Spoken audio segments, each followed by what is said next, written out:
And least of all, light. Let me not be too late. Oh, just in time.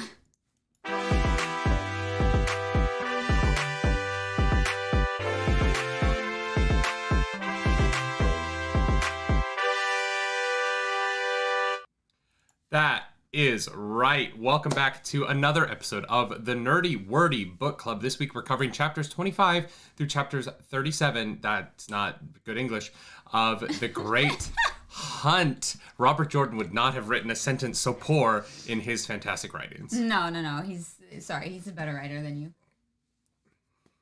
Yeah. You know what? He had a lot of time to think about it, though. To be fair, you're like improv. To be fair, I have not written anything.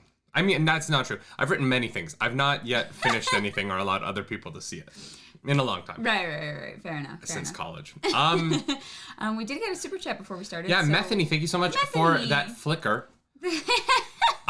It's funny, like Lord Captain Flicker. There's gonna be lots of flickers in the chat, but we're not gonna get to flicker for a while here, for like a couple hours. So yeah, a couple hours. I mean, knowing the way this show goes, you're not wrong. Yeah, we've got a chunk to cover, y'all. Yeah. There was a lot. And yet, not as much happened in this chunk. Weirdly, it was a lot of like moving. True. Like, interestingly, there wasn't a lot of. And I think part of that is because this section of the book is so dedicated to trying to get this one thing. Yeah. As opposed to seeing different characters' perspectives. Like last week, we had to talk about what was going on at the White Tower, which we're starting to meet characters there, and we're starting to meet characters here and here and here and here. Whereas, other than the one kind of chapter in Cairhien, which I got all of your comments. I hear you. It is Cairhien. We're good. Cairhien. We're good. I'm just going to say it wrong every time. Cairhien. Once we get past the... once we kind of... other than the one chapter where we introduce a bunch of Cairhienins, which is a terrible name for people. Cairhienin? I would have gone with Cairhienites. Oh, okay. Cairhienin, it just sounds like you stumbled over your own tongue at the end of the word. Like you just accidentally added the extra... Mm-hmm. Yeah, I get that. It's not my favorite name. But this section of the book, we kind of stick with one group of characters who we already kind of know, and we see them on this kind of desperate quest in a way that we haven't really seen in this series so far. Mm-hmm. And there was like the element of Rand having to stay put for a little bit, like and wait for others to catch up with him. Like this section of the book was kind of a lot different than most things we've had so far. Mm-hmm, yeah. They're like waiting around, like, is Ingthar here yet? Yeah. Like, yeah. I'm gonna. Although interesting, like, it was fun to see the parallels between him staying at this inn with the inn they stayed at in Baerlon. Yeah. When that gets attacked by the Fade, I was like, God damn, Rand can't get a break. The same kind of thing keeps happening to him. Jason seriously. Trainer, thank you for joining the Nargs of the Nerd Table. Thank you. Before we get into the chapter by chapter breakdown, y'all, I just wanted to throw out there that we actually have a Narg shirt that we are launching today. I should have had this ready already. Yeah, I thought you don't have the link to the store. I don't. I'm gonna have it really quick. I messed up. Oh, God. Guys, this is the most professional show. This is the most professional possible. Wait, it's right there. That's such a long link. I know, it's weird, but we're dropping a link. I'm just gonna drop the link in chat in case anyone, might be interested. Hey, Alexander! Thank you for the super chat. Thank you for the super chat. There's the link to There's the link to our new Narg shirt. Thank you so much. It just says Narg Smart. It's cute. We just wanted a shirt with our that Narg emote on the chest. So. Yeah. So it's there if you into it. Yeah, we'll probably plug that again at the end. But for now, let's get into chapter 25, where Rand does something. Rand gets to Cairhien. What? Right. It's Cairhien. It's every time I read it, my brain just goes. Yeah. Like I thought it was gonna be like carrion, like a carrion bird, like a vulture. Oh. But it's not. That would have been a little on the nose. A little bit. Yeah, a little on the nose. But I feel like it's close enough to kind of get that. I mean, that city though, that city. Yeah, so we get to see this another large city, and this one is like very different from the cities that we've seen so far. There's like this outer town area where people are entertaining themselves or are viewing entertainment and dressed in fun colors and laughing and being raucous and rowdy and, you know, just kind of enjoying life, I guess. I don't know. Because then you find out that basically the king is just like paying for them to be distracted so they don't have to like think too much about anything. And then like they cross the gates into the inner city and it's like not like it's like dead. It's like I don't know, like a cemetery. Like people are just like, I wouldn't say it's like a cemetery. The way it was described to me, I was like, I would not want to be here. Everyone seems anxious and sad and like sure, but it's full like, of like action. Like people, it's not like lethargic. It's still very busy. It's just a very different kind of busy. Yeah. A cemetery I would describe as a dead place, though. I mean, the fact that they like... I attributed it more to like the difference between like Greenwich Village in New York and Wall Street. Yeah. You know what I mean? Like the difference between like, oh, look, all of these people are dressed the way that they want to dress and they're expressing themselves. Whereas Wall Street, they're all in kind of the same suit and they're all anxious and they're all doing their thing, but it's still a very busy place. Right. Okay. But cemeteries, like, I don't know. I read it and I was like, ooh. When I hear the word cemetery, I think there's like a lone grave digger doing his job, but like, you know, it's a dead place. Whereas Cairhien is very much alive. And I think what's so interesting about the disparity between the Foregate and between the city proper is that it is showing that there are two very different kinds of bustling livelihoods happening so intertwined with one another.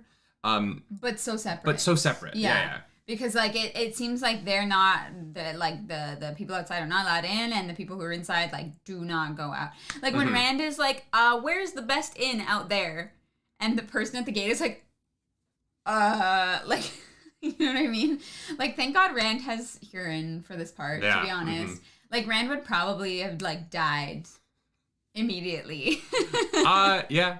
Well, I don't know. I think that side-in might have tapped in at the last minute to save his life. Sure, I guess. I think the other thing that's really fun about this section is that this is kind of the closest we've come to a culture that is really been touched by the Aiel Wars and is still feeling the effects of that. Yeah. And that the people at the Foregate are there because the Aiel Wars 20 years ago pushed them out of their lands. Yeah, there's no farms out there anymore, and they have no desire to go back. But like 20 years?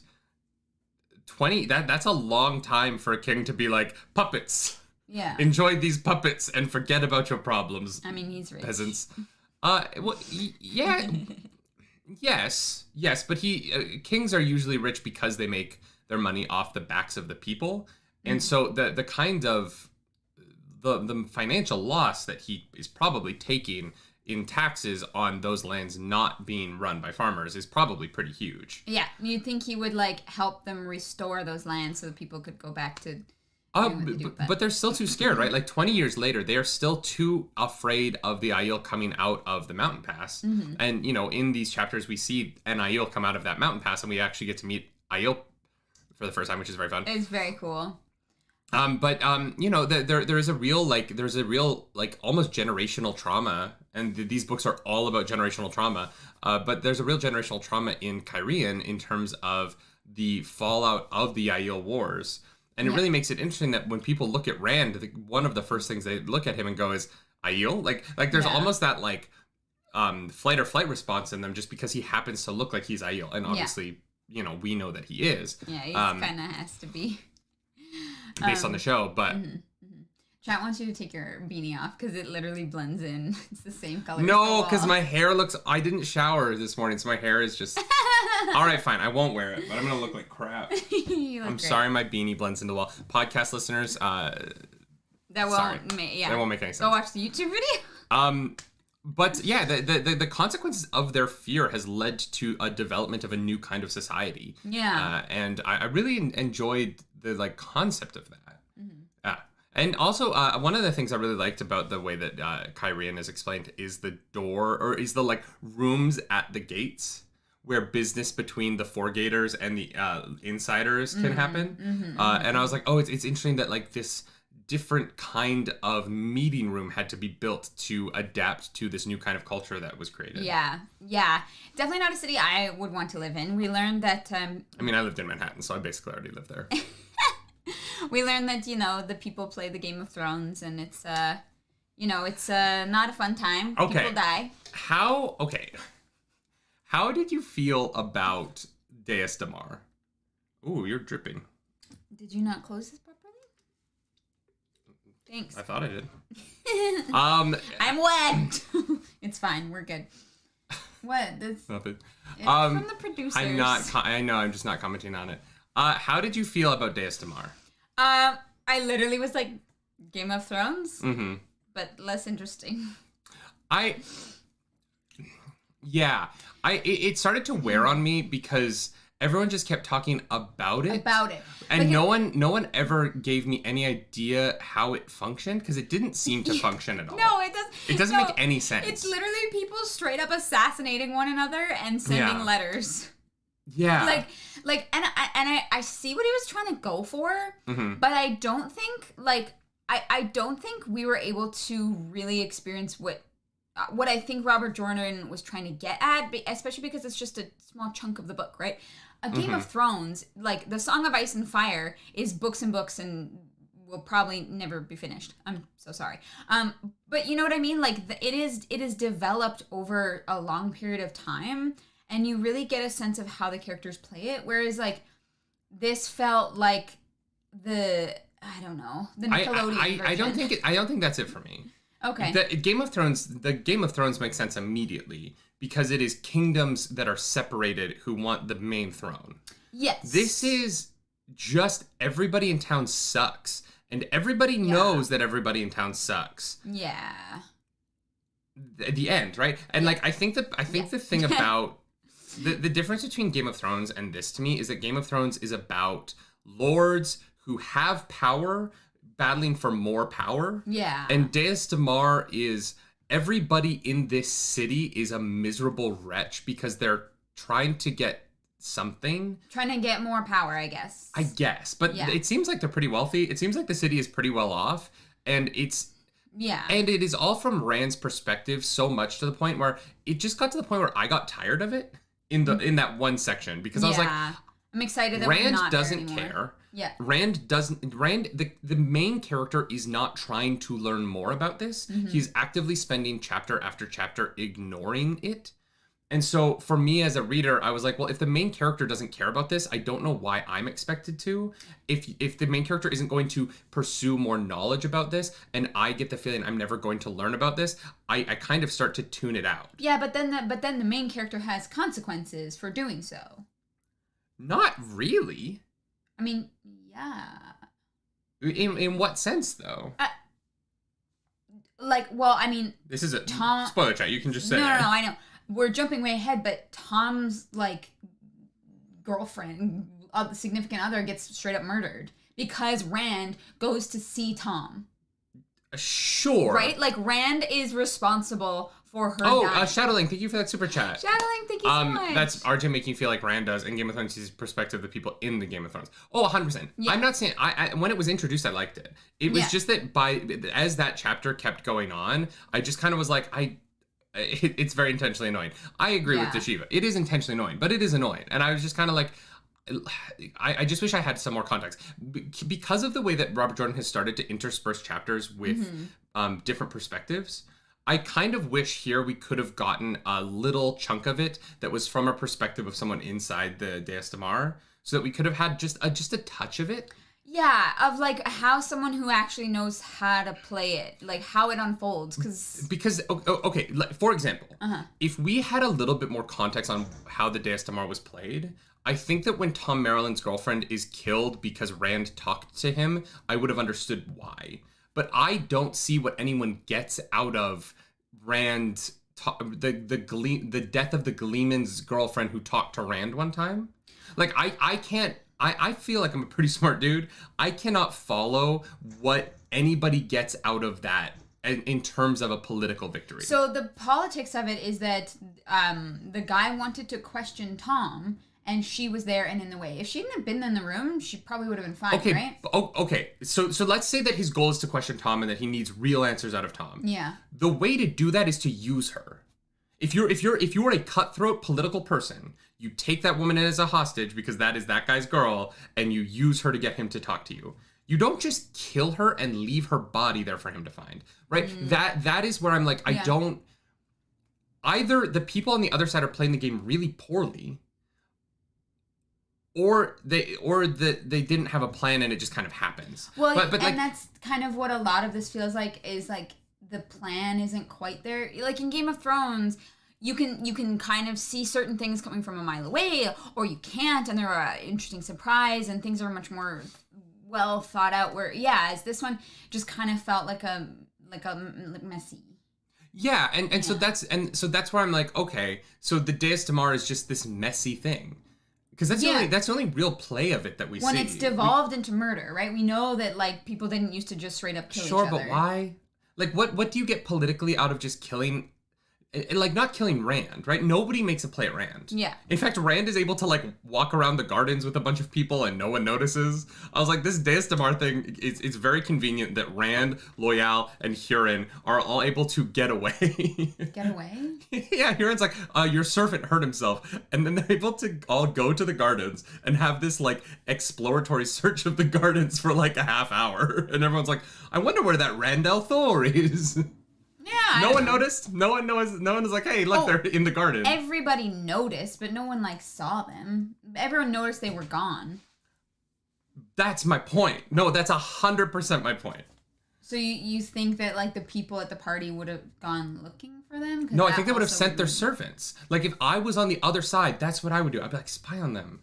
But the servants are all like at this, like there are like hired help by the host of the party, but their own servants are off doing other things, which is why Huron and Matt go off and do their own things as well. Yeah, I know. And if the goal of the party is to meet Randall Thor, you send your servants to spy on him.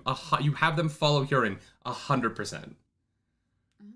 Like, and that was just where I was like, it seemed like the game that they were playing was inconsistent. Oh yeah, it definitely was. Mm-hmm. Yeah, and so this game was like. It was interesting. Rand has built-in plot armor. That's fair. Yes. Taverin, it's very lucky. But Tom is back. Is that in this chapter? That is the big reveal at the very end of this chapter. Mm-hmm. Which is very cool. We kind of already said it because we talked about his girlfriend, which is why I was like, But Tom is just there doing his thing. And Rand is like, I still got your harp and your flute, and it was not the reunion that we wanted, but I think it was kind of the one that needed to happen. Well, because Tom is like, I can't. Oh yeah, but still, I think that the emotional moment of Rand realizing Tom is alive was incredible. Yeah, and the way that Robert Jordan wrote the like sudden elation in the realization, I thought was really beautifully done. Yeah, and Rand is, has enough sense not to just run on stage and like tackle the man. And I love the writing of Tom looks up, sees him, and just gives him a subtle nod to the side, and meets him in the hallway. And I was like, oh God, like Tom. First of all, Tom Marilyn is like the most like cool person. I know. Like as much as I love Lan, and Lan has my heart, Tom is like full on like just like the dude, like Big Lebowski's just like chill. He's like ready for any situation. Yeah. And I really loved. He's like, I got a hurt leg, but I'm fine. I'm glad you didn't say you would have died, but I'm good. Yeah. He's very like. I guess for Rand it's different because Rand doesn't know he's alive, but Tom obviously knows. Like, for Tom it's more of a like, it's weird that you're here kind of thing. Why? Well, I mean. Like, what reason would he think that Rand would have to be in the city? Like, it seems like a weird place to see him. I feel like anywhere's a weird, but like, I don't know. I feel like for Tom, he's aware that he's Taviran. I think that Tom has that knowledge of being like, damn it. Yeah. I thought I was out. I don't think he's surprised to see Rand. I think he's like, He's like, they're pulling me back in. Every time I get out, they pull me back in. John Cornea, thank you for that super chat. Thank you for the super chat. It's a game of houses, not throne. Each house is playing a different game with different goals. It's really messy. Oh, yeah, and they all suck at it. I get that. I just... The game of houses didn't feel important enough to this book to really get into, and so it was just kind of this like aside that happened for a few chapters, so that Rand could get the horn stolen. And it was like a really big concept for an aside that I was like, I just wish we'd either spent a little bit more time with it or a little bit less. But I feel like we got this like middle ground of like, I heard Deus Damar a lot. And I don't know what it is. I don't like know how I didn't see anybody win. I didn't see anyone get a victory within the game of houses. You know what I mean? I only saw people either do nothing or be messy. And like I would have liked either further extremes on both sides or just more information, but I just feel like I feel like I'm just repeating myself, but yeah, no, I agree. It was not my favorite part of the series so far. I think that there's gonna be more of this in like later books. Oh, of course. Well, because Galdrian is Moiraine something, right? Galdrian, no. Yeah, Galdrian Damodred. No. Galdrian is the king. It's Beth. Oh, is Barthane's the Damodred? Yeah. Okay, so Barthane's Damodred is related to Moiraine somehow. Somehow, yeah. Which is crazy because she is. This gives Rand a whole other reason not to trust him, right? Once he finds out Moiraine's last name. Obviously, we know Moiraine's last name because of a Twitter user. The books have not yet revealed that her name is Moiraine Damodred. No. We were spoiled on that. Well, apparently it was also in the show. That her name was Damodred? Yeah. Really? I don't remember that. Yeah. That might have been where we learned it. I just know that I interact with Moiraine Damodred on Twitter more than anything else. No, it's just very funny to we're fine. So the Barthane's is going to be important at some point because he's Moiraine's evil uncle? Well, no, because we don't know how old Moiraine is, right? It could be her son for all we know. Oh, no, she wouldn't have kids. I'm just saying, like, for all that we know... No, I'm just saying, like, she wouldn't have kids. Most likely not. Yeah. No, but, I'm not sure how old Moiraine is, so they could be related any number of ways, either closely or... Like, I don't know, they could be like third cousins. CJ Clark, thank you for that super chat. I didn't care until the Deus Damar until many books later. I actually really, really like how it wraps up, far more than season 8 of Game of Thrones. That's fair. That's, You know, I'm on record as being a fan of the 8th season of Game of Thrones. I think it's the worst season of the show. I still think it is better than most other television. That's just me. But, I can see how this could go somewhere really cool. I just feel like it didn't go somewhere really cool in this section. Yeah. It was an introduction to it that I kind of got annoyed that everyone kept talking about it. And that everyone talks about it in a way that makes it seem like they're not that smart about it. Yeah. Like, if you're going to play the game of houses, shut up. Yeah. Well, even, however you say his name. Did I even, like, write it down in here? I have no idea. Bartholomew? Barthane's. Are you talking about Barthane's Damodred? Yeah. Actually, I was like, Barthane. Yeah, Barthane's is what I wrote down. Anyways, like, even he like, gives so much away. Me Monk is, says, you know how oldish Moiraine is? She was a novice during the Aiel War. So she must only be, like, 50. Well, that was 20 years ago. It depends. She might only be 40.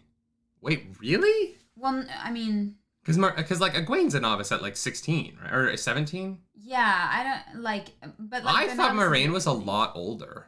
No, that's not possible. Because didn't her and Lan meet 40 years ago? Maybe Moiraine didn't become a novice when she was a teenager? I don't know the timeline. I actually don't know how old Moiraine is. Yeah. Interesting. Yeah. I have no idea how old... Yeah, the Aiel... Okay. Moiraine is 42? Okay. I thought she was like 55 or 60, but she looked younger because of Aes Sedai's. Yeah, You know how like Gandalf or Dumbledore's like 150, but he looks like he's like 70. Yeah. I thought it was one of those situations. Yeah. Yeah. Yeah, I wasn't sure how old Moiraine was either. Okay, so Barthanes is probably a cousin or uncle or... Yeah. He'd be a contemporary of hers. Yeah, because he's about 40-ish, I would say. So, okay. Interesting. Mm-hmm. Huh. 60 is the new 40. It's so true. If you have not yet looked at the age comparisons between the first season of the new Sex and the City reboot, and Just Like That, and the Golden Girls in season 1 of Golden Girls, it will blow your mind. People do not age the way they used to. It's weird.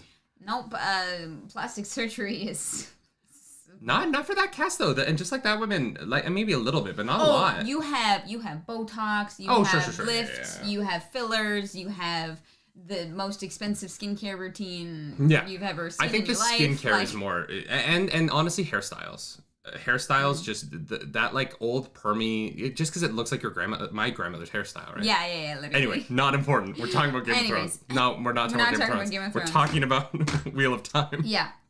Oh, okay. So in chapter 25, Rand did actually burn 3 invitations. I forgot that was like right. Yeah, he just is like whipping them in the fire. He's like, nah, bitch, nah. I ain't playing. I was like, oh, this is gonna be a bad idea. Well, and what I loved about it is that everyone else is so like, you can't do that. You have to answer invitations or else there'll be consequences. And Rand is like, okay, so if I answer invitations, there will be no consequences? And they're like, no, there will also be consequences. And Rand is like, then... Okay, well then fuck it. Well, but this is my point, right? Yeah. Everyone is telling him that it's always a no-win situation. Yeah. And I was like, how can it always be a no-win situation? Mm-hmm. And the innkeeper is like, oh no, you have to choose one of Galdrian or... Barthanes, right? Yeah. You have to choose one of those two. And I was like, okay, so then I expected the innkeeper to give his input like the innkeeper in Camelin did, where he's like, no, I'm a queen's man. I'm a queen's man through and through. And I was like, oh, but does this innkeeper have a point of view on this? Not really. Or the innkeeper who's like, you should go see Celine. I know you're fighting, but you should knock on her. Like, if you don't mind me saying so, my lord. Before they get to... but okay. It's like the innkeepers all giving their like 2 cents, right? Right. No, I'm saying specifically like the innkeeper in Camelin had this really interesting perspective on the queen and the relationship politically, whereas this innkeeper is telling Rand that he has to do something, but doesn't feel like he's infusing his political will into that conversation in any way. Sure, I guess, but I feel like the situation in Camelin is a lot more straightforward than the one here. You know what I mean? Oh, sure. 100%. I'm just saying, like, if you had the innkeeper have some perspective on it, the audience could have understood what was going on a little bit faster. Yeah. Like, it would have been a way in for the audience, is all I'm saying. Yeah, for sure. And I mean, once we knew what who the invitations were from, I figured they would accept the Barthanes one. Mm-hmm. I feel like Damodred is going to be very important. And like, how many kings does Rand really have to meet? You know what I mean? Like, I really... All of them. Oh my god. There's a checklist. Do you think Galdrian has a daughter that Rand is going to fall in love with as well? And Rand is just going to collect the daughters of like all the kings and queens of the land? He's going to unite all of... What is this continent called? No idea. No idea. Does this continent have a name? This Westeros, he's just going to unite the 7 kingdoms by his harem. Through a harem. Yeah. The new Randland. Perfect. I love it. Is it? I have a feeling Randland isn't a joke. It's never named by Jordan. Okay, thank you, Joseph, for being honest. Okay, it's Randland. I do love it. At the end of the day, it's Randland because Rand just goes around marrying off every eligible young woman. Yeah, 100%. Oh god, I just love that chat collectively is like, yes, it's Randland.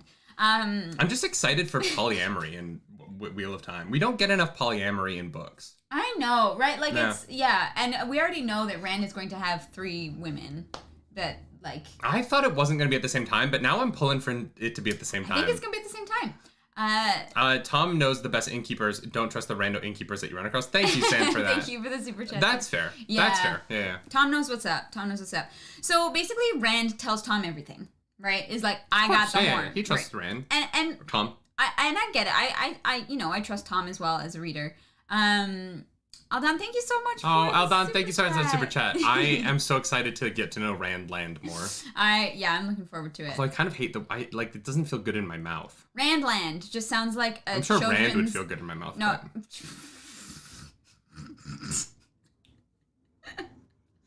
Got him. Wow. I was gonna say Randland sounds like a child's amusement park, but like that has like really sketchy rides. Like you're like, I don't know if we should get on that roller coaster. Yeah. Randland. Hi there, welcome to Randland. Would you like to ride the Minnie Mouse? So yeah, basically Rand spills everything to Tom. Tom is like, yeah, you know what? I'm good. Clean break. Totally fair. They break up. Dude, totally fair. Oh, yeah. Dude is like, the last time I was with you, the forces of the Dark One chased me halfway across the world. I'm good. Yeah. I'm out. For a moment, I was like, should I be suspicious of Tom because he's still alive? But it makes sense that didn't care about him and just went after Rand and Matt. I honestly think that it's tough because I don't understand Min's prophecies enough, but when we go back to Min saying that Tom is part of this, to me that says he's a good guy, and that doesn't necessarily mean it's true. True. Probably. I have this weird thing where I'm like, oh, if Min says it, I'm on board with him. According to Daniel Henney, it's Land. It's Land. I love it.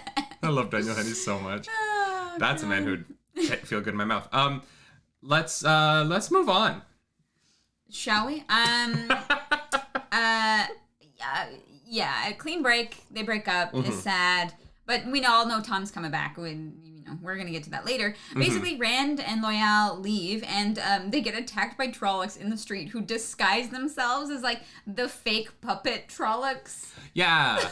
I was like, how? I'm not going to lie. I had to go back, like, 3 times on that first paragraph about this. Yeah. Because I genuinely thought that the puppets started to attack them, and I was like, what is happening? Yeah. Why are puppets attacking people? Yeah. And then I was like, oh no, the real Trollocs, I'm the idiot. well, no, but here's the thing, like, the Trollocs that were puppets were described like they were so silly. Rand was like, this person has clearly never seen a Trolloc. It's and like so when real Trollocs are like walking through the street, nobody notices? Like, I was like, really? Well, no, they're covered though. Aren't they wearing the Trolloc puppets and then they like throw them off and it's like surprise Trolloc? But they still have like, the puppets I thought had like human legs. Yeah, but with armor, you can hide some hooves. You can be like, look, my cosplay was really well done, okay? Like, I put work into the fur. My satyr cosplay, I'm going to be performing in Broadway's Chronicles of Narnia. I am Tumnus. I am Mr. Tumnus? Mr. Tumnus, yeah, is the fawn. My father was Dr. Tumnus. The Shadowling, thank you for that super chat. Narg is smart. Narg disguised to look like puppet to sneak up on you, yes. That makes sense, yeah. This whole sequence was very fun to me. It was kind of bonkers, but it was very fun. Yeah, but then they suddenly are like in a part of town where there isn't anybody. Yeah, and they get like shepherded somehow. And here's the thing, we don't have like a map of the town, so Robert Jordan can kind of just like do what he wants there, and we have to go along with it, right? Because I have no idea how the explanation of the foregate just got like very convenient for this excursion to happen with nobody seeing it. Yeah, and then Celine just shows up. Trollocs to me are not necessarily the most stealth-minded creatures. No. And it seems in this case that they're on it. They're like, we have GPS on every single person in the foregate and we are prepared to lead them away. I was like, how the hell did they not run into a single person this whole time? Nope, Celine. Celine's magic. Celine. I'm so dumb. Oh my god. This whole time I'm like, how did the Trollocs do this? Celine is evil. Celine is evil. Celine is evil. Celine is evil. You got to do the mantra. Celine is evil. Remember that. She's hot. She's hot. She's hot, evil. But she's evil. She's like the one that like you'll have a magic. really good night, and then she'll throw all of your stuff out the window, right? Like yeah. Yeah.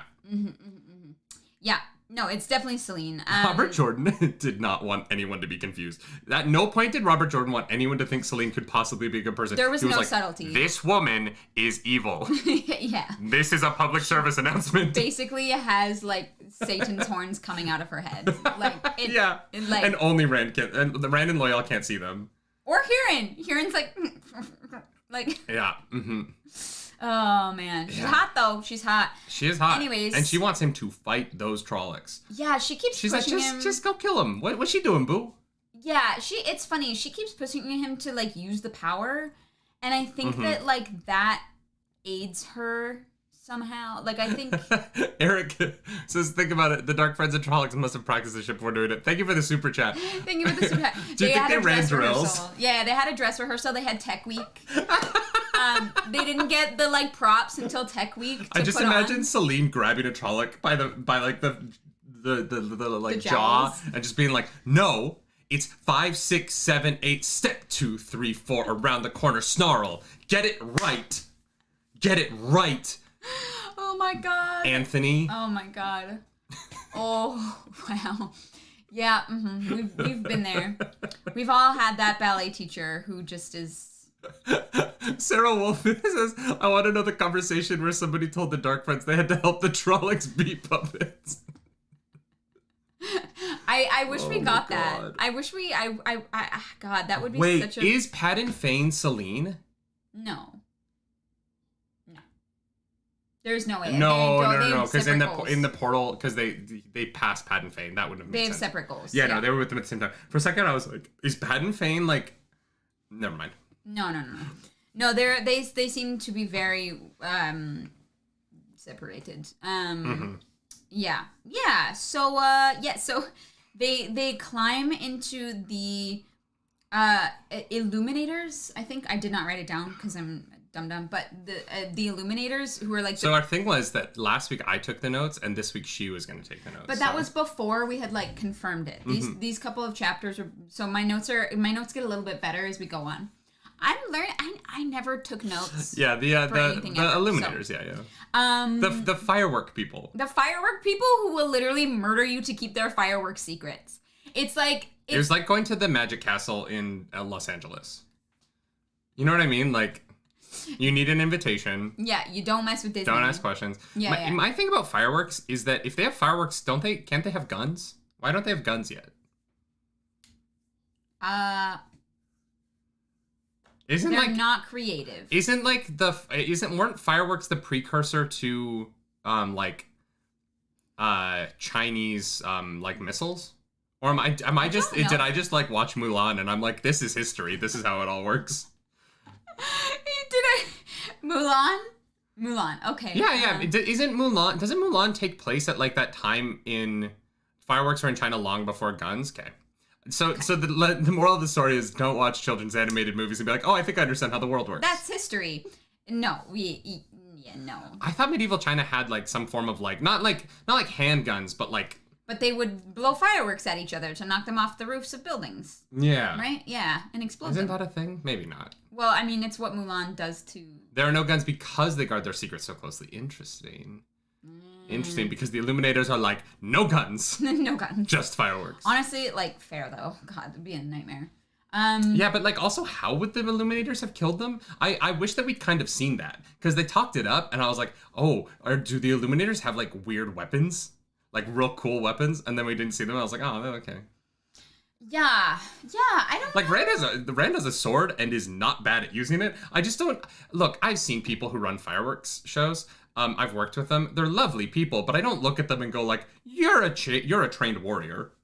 Yeah, but like they also like they don't know, right? Mm-hmm. There's only 3 of them. They don't know how many Illuminators are in there. They don't know. They like they just don't know. So I don't know. I'd be pretty and Rand is not gonna want to kill anyone who's like. Obviously, if they're trying to kill him, it's fine, but, like, you want to avoid violence. I mean, I would not say that Rand's mission has been to avoid violence thus far. But, like... Or if it has, it's not doing a great job. But, like... It's not his fault. Like, he doesn't, like, go and attack other people. They attack him first, generally. Shout out, thank you so much for that super chat. So China had gunpowder for a long time. They had fire throwers that spat fire and things that fired rockets. It was much later that metallurgy developed to the point of being able to contain a proper explosion. Gotcha. Oh, okay. So it wasn't that the gunpowder was the thing that came second. It was that the metallurgy. Okay, that makes sense. Right. That makes sense. Okay. I know a lot about swords. I know very little about guns. They don't interest me all that much. I'm much more interested in like combat weapons that are more up close or bows and arrows. Yeah, we have a few swords. I like lightsabers. Yeah. At what point in medieval China did they develop the lightsaber? I would love to know. So they get into this place, and Rand keeps knocking the fireworks off course. And, like, I understand Loyal doing it, but, like, if Loyal can fit in whichever way they're going, Rand can get his shit together and pay attention. Rand is drunk, because he also can't, like, touch the one power. He, like, goes into the void and is like... It's not there. Oh, no. I think it's Selene. I think that Selene dampens his one powerness. You think so? Yeah, because because right before she shows up in the foregate, Rand reaches out and it's, like, there. He feels it, but he's like, no, I'm not using you. I can fight Trollocs with my hands. I got this. And then Selene shows up, and immediately he, like, goes into his oneness again, and it feels murky. His ability to connect to the one power feels murkier. It's still there, but it's murkier. And I almost feel like Selene, when Selene is nearby, there's, like, more of the Dark One's taint on the one power. Huh, okay. As if she's like a magnet, because when he uses the one power on the portal stones to get out in the last chunk we talked about, he says like the one power was more tainted in that moment as well than in previous times when he had touched it. And so I think that there's something about either Selene is like a magnet for the Dark One's taint, which is such a weird sentence, or something like that, but it just feels like her presence near him is making it harder for him to channel. It's a performance anxiety. Thank you for that, Bruce. Yeah. Yeah, Selene's just too hot. He gets nervous. Selene is a taint magnet. Yeah. God damn it. Wow. Yeah, and then Loyal straight up kills a Trolloc because Rand can't... That was a long time ago. That was way back in Foregate. No. Yeah. No. Is that in the Illuminators place? Yeah. Oh. Yeah, because Rand can't touch the soul. He can't. For some reason, I thought that was in Foregate. No, the Trolloc is there. You have a little hair on your face. Let me get that. There we go. Rand can't touch. What? We're on video. I don't want to just be like a little eyelash sticking out. No, Rand can't touch the power, and that's and Loyal is like gonna die. Yeah. And then Loyal shows up. And do you think that Loyal will get more comfortable with violence throughout the series, or do you think he will maintain this like abject fear of hurting others? I think so, and I think that's. Think I asked two questions? Oh, sorry. The second one. No. Sorry, the second one. I think that like. Yes or no, both. You think he's going to make you think that he will never become like the warrior Ogier? No, I don't think so, and I think that I think that it's a direct reflection kind of on like people like in our world, like coming back to real life, people who are larger physically tend to be more careful of how they move and how they interact with the world because they're larger and are automatically like a little bit more intimidating. And I think that like that really, you know, someone who's average is not going to think about that the same way that like, you know, Loyal is an Ogier and he's very strong and very large and could do a lot of damage. And I think that as long as like the heart is in the right place, there's that like fear of like hurting people by accident. And so I think I'm not talking about by accident though. I'm talking about in battle. Like I'm not talking about like walking around the streets of Cairhien. I'm talking about like when the final battle comes, we've already seen Loyal make a weapon, which he's never made. He sung that quarterstaff into existence, and now he's killed a Trolloc. I'm saying like I think he's gonna 12 books from now at the final battle are gonna be like sorry, well, no, I'm so sorry, or is he gonna be like a warrior? I think he might like help like defend things, but I don't know if Loyal has like the like mindset to be to like rush into battle and like just like knock Trolloc heads together. You know what I mean? I don't think that we can judge where his mindset would be based on where his mindset is now, though. I think that I feel like Robert Jordan's building the character in that way. Oh, sure. I'm saying that like the trauma of the things they're going to go through changes people. If Loyal is the same character at the end of the series that he is now, then it's kind of like, well, then he didn't go on a journey, right? Like I would almost be more interested to see a Loyal change in that way. I'm not saying I want him to become bloodthirsty. I'm just saying that I want him to, at some point, I wonder if he's going to kind of develop in a more more comfortably in these battle situations because he's going to be in so many of them if he stays with Rand. Because you get desensitized. Over time, you get desensitized to the violence, right? Yeah. If you have to. Not want to, but have to perpetuate it over and over and over and over again. So do you think that maybe for the final battle, Loial is going to, like, rally up the Ogier and be like, guys, it's now or never? I don't know. I thought it would be Perrin that would do that. I mean, we talked about that before where I was like, I think Perrin's going to, like, lead the Ogier Wolf army into, like, the flank of the Dark One's army or something. I don't really know how the last battle's going to be fought. For all I know, it's going to be like Rand and the Dark One on top of a mountain playing chess or something. They're playing stones. Yeah. Gambling. No, it's literally the Memory of Light, the final book in this franchise, is just the Dark One teaching Rand the rules of chess so that he can play him for the world. And like it's like there's a chapter on the pawns, there's a chapter on the rook, there's a chapter on the Swiss defense. You know what I mean? Like it gets nitty gritty right at the end. Right. And Ryan's just sitting there like, this is so much information, dude. Like I don't know why can we just like fight? Can we use the power and just like force lightning each other? Like, do we have to play chess? And the Dark One's like, no. No, chess is my favorite game. Carl Magnus said chess. Well, no, it's gonna be something like completely like out. It's gonna be like Monopoly. You know what I mean? It's not gonna be chess. The Dark One's gonna have a weird favorite game. It's gonna be like Monopoly. No, it's gonna be Risk. Risk. It's gonna be Risk, and it's play Risk for the it is world. a game of Risk in real time. It takes 44 hours. Wow, I hate that. I love this question. Dakuna asked, "What opening would the Dark One play?" Oh. Absolutely. The Queen's Gambit. No. Absolutely, Queen's Knight to Queen's Bishop, right ahead of the Queen's Bishop pawn. Oh, does that have a name? I don't know chess name. It is a very like a chaotic and aggressive opening move. Okay, sure. If you say so. Pretty sure the Dark One plays Uno. I would love the end of this giant fantasy franchise is just the Dark One and Rand throwing reverse cards back at each other.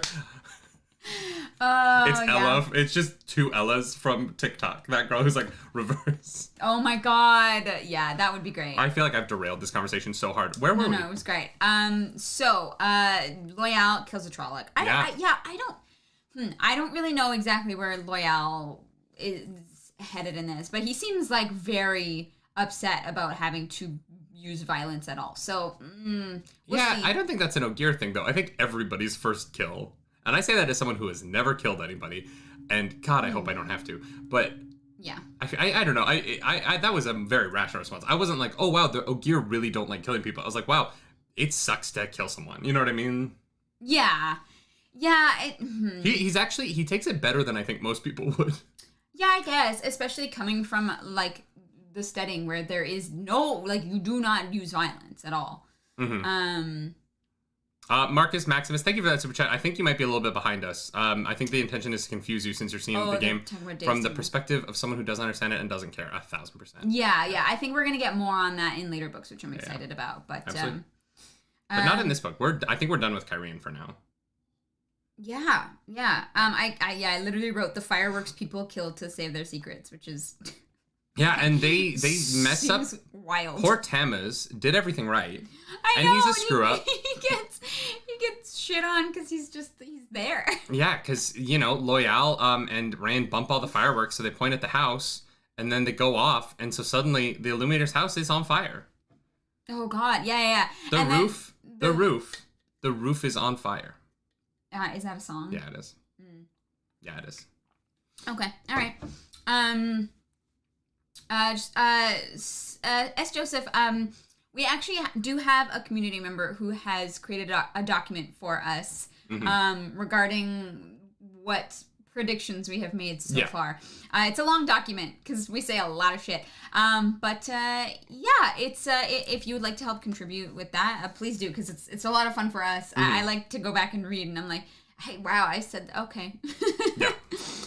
So thank you for that. Next chapter is back with Ingtar. This boy. They do escape. Rand and Loial. Oh, yeah. And Selene dips out on them again. Yeah, Selene disappears again, and then leaves another letter. She's like, oh, well, if you're not going to be aggressive and use the one power to taint your soul, I'm gonna dip. I got shit to do. I'm busy. When you're this hot, you got invitations. I have so many invitations to play the game. Yeah.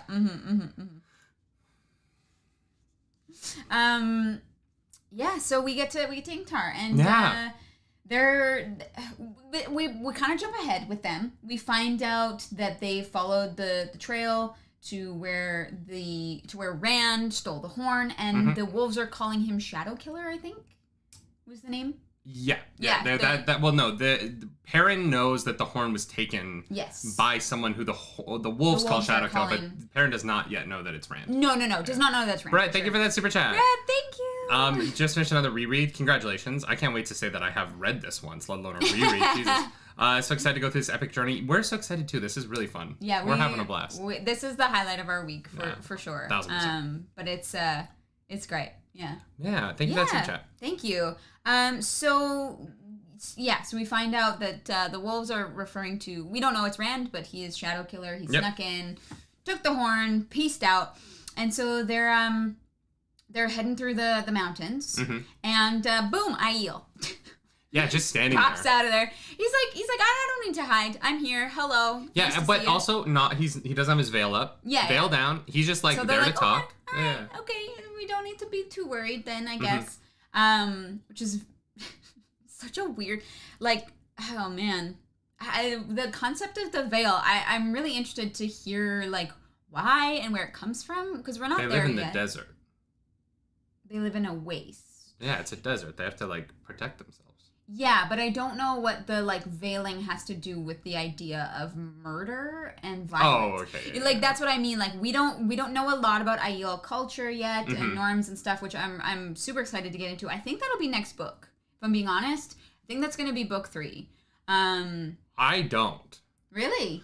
Well, if the big conclusion of this book happens on Tommen's head, which is on the other side of the world, it feels like it's going to take time to get back to the Aiel. Unless they're going to portal stone again, but... can time and... Yeah, I know, but like travel. I don't know that like if he doesn't have a reason to do that. I guess Tarvalon is close to the Aiel waste, so maybe it will. Yeah, it's one of the things where I'm like, I don't know, but I have a feeling the Aiel are going to be a lot more important next once book. they get the dagger at the end of this book. Because the one thing I know they're going to do is get the dagger. They have to get the dagger because Matt's dying. And there's no way he dies. And then they have to get Matt and the dagger to Tarvalon. Right? So, like, those are the 2 events that have to happen at the end of this book and at the beginning of the next book. Yeah. Other than that, I have no idea. Yeah. We're definitely, we got to get the dagger, because I agree. I don't think Matt dies. But yeah, so the Aiel pops out and basically tells them that he's looking for Rand without saying it's Rand. He's looking for, you wrote it down, right? What he says. This was the last chapter that I read before the man who comes in the morning, or the man who comes with the dawn, something like that. Yeah, that's 24. We're on chapter 28 for this one. Well, it's okay. We can just... Yeah, sorry. This was literally the last chapter I read before. I was like... He who comes with the dawn. Thank you, chat. Oh, this is a short chapter. Yeah, it's not very long. They're asking about Trollocs. I thought there'd be like a chunk to find. No, I don't think there is. It's just a long conversation. Right. What are you looking for? Exactly what he says. The man who comes with the dawn. Chat. Oh, what are the signs? It said we will know when we hear of him, and we will know when we see him, for he will be marked, which I'm sure is the heron scar. Boom. Yeah, definitely gonna be marked. He'll come from the west, which is the 2 rivers. Yeah. Beyond this final. Well, although for the Aiel, everyone in this land comes from the west. True. Yeah. But he will be of our blood. Obviously, he's a ginger, so it's and his mom was Aiel on Dragon Mount, right? He will go to... The books haven't revealed that yet, but we know that. I think it's Ruidian? Ruidian? I don't know if I'm pronouncing it. Yeah. And lead us out of the threefold land. So we already have a prophecy earlier that we thought meant that Rand would go see the Aiel and bring them out of the waste. So it's definitely gotta be Rand. I have a feeling that's going to happen sooner than later. Based on what we learn about the Sanshin, and we're going to get through the Sanshin stuff. We're already an hour in. We're only 3 chapters, and we need to move the pace here a little bit. The what we know about the Sanshin and their people. And now we have them wanting to take out the Aes Sedai, who I know that we need at the final battle. Yeah. And now that we know that from the women in the Steading that the Aiel have their version of the Aes Sedai, Yeah. I think that Rand is going to have to bring those Aiel Aes Sedai to help the Aes Sedai to fight the Sanchen's Aes Sedai. Yeah. Right. There's going to be a big magic battle, which honestly I'm super stoked about. But yeah, there's like a symbol. He says it is under the sign he will conquer. And as I read this, I was like, he's going to draw like the dragon banner. But he didn't. It's the ancient symbol of the Aes Sedai. And Varen is like, get that out of here. Yeah, it's the yin and yang symbol. Yeah. Without the dots. Yeah, so I have a feeling that so maybe Rand actually won't go to the Aiel ways for a while then, because I think he has to align with the Aes Sedai first. Why? Well, if he's using the Aes Sedai symbol, the flame, like... No, because at the end of this book, he will announce himself in front of the Watchers on the Waves, because he's going to Tommen's Head where they are, right? So he will be using that symbol at the end of this book. He will be the Dragon Reborn within the next week. We'll be talking about how he is the Dragon Reborn. You think so? Yeah, because the prophecy is that he has to proclaim himself in front of the Watchers on the Waves, and he's going to go see them. So he's going to fly the banner next year. Otherwise, is he going to Tommen's Head not announcing himself before the Watchers on the Waves, leaving and then coming back, going all the way back to Tarvalon? Is he just bouncing from side of the country to the side of the country constantly?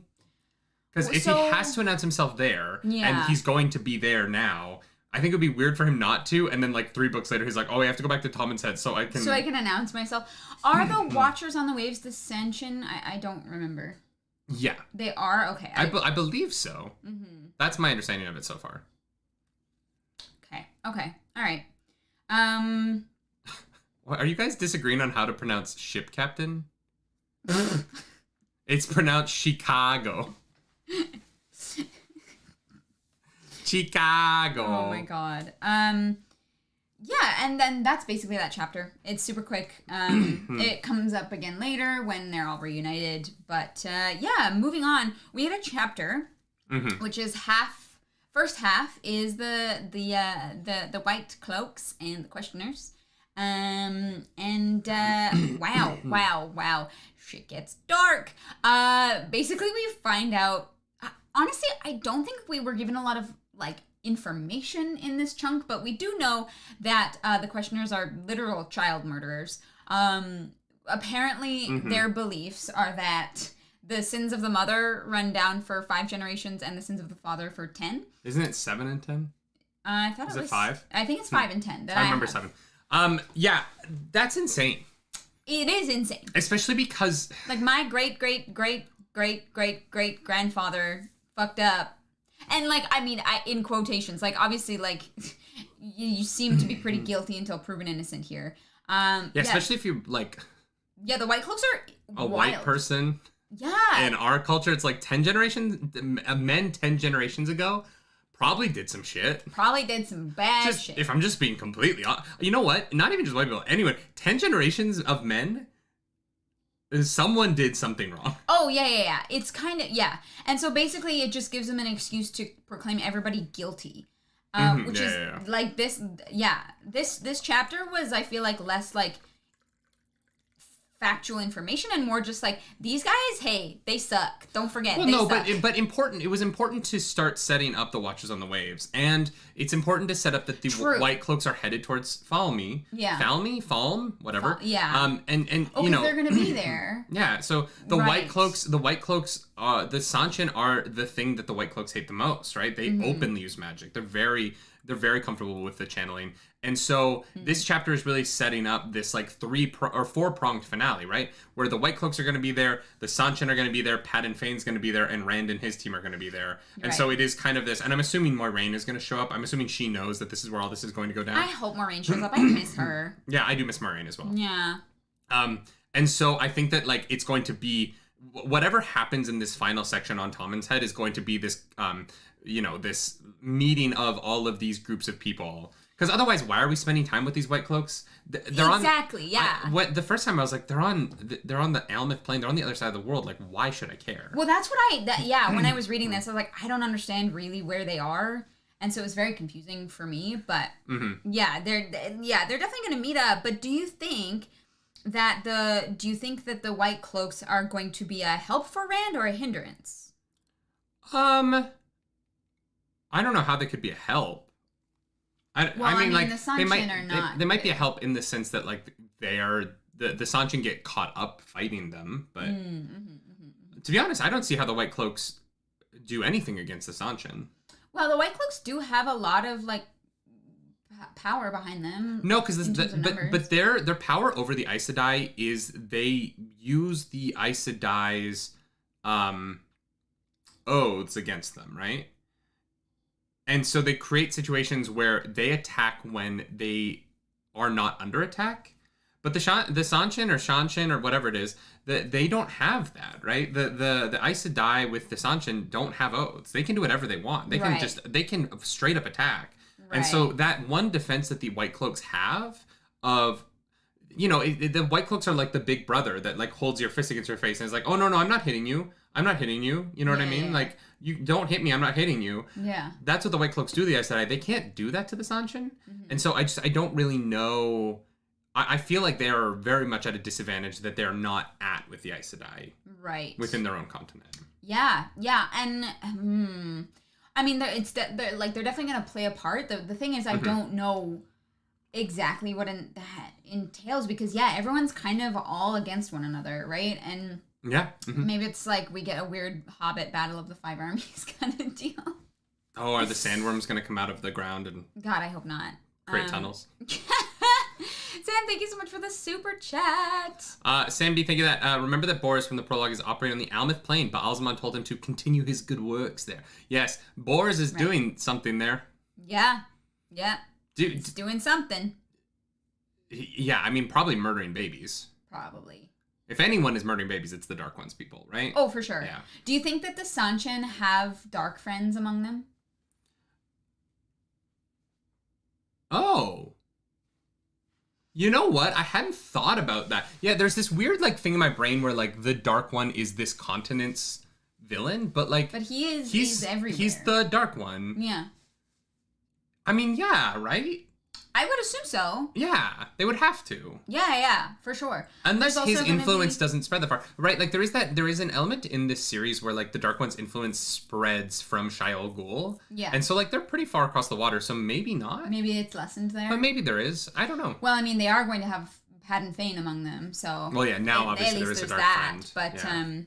But I was reading this and I was like, how far does the Dark One's influence go? I would assume it seeps into everything. You know, the same way that like evil seeps into us all. Yeah, for sure. And like these guys don't seem very nice. No. These Sanchin guys. They do not. They do not seem very nice at all. So moving on to the second half of that chapter is our good friend Ship Captain. Bale Domon, he's back, baby. Let's go. He's basically like, oh, there's a ship following us. Go into the shallows.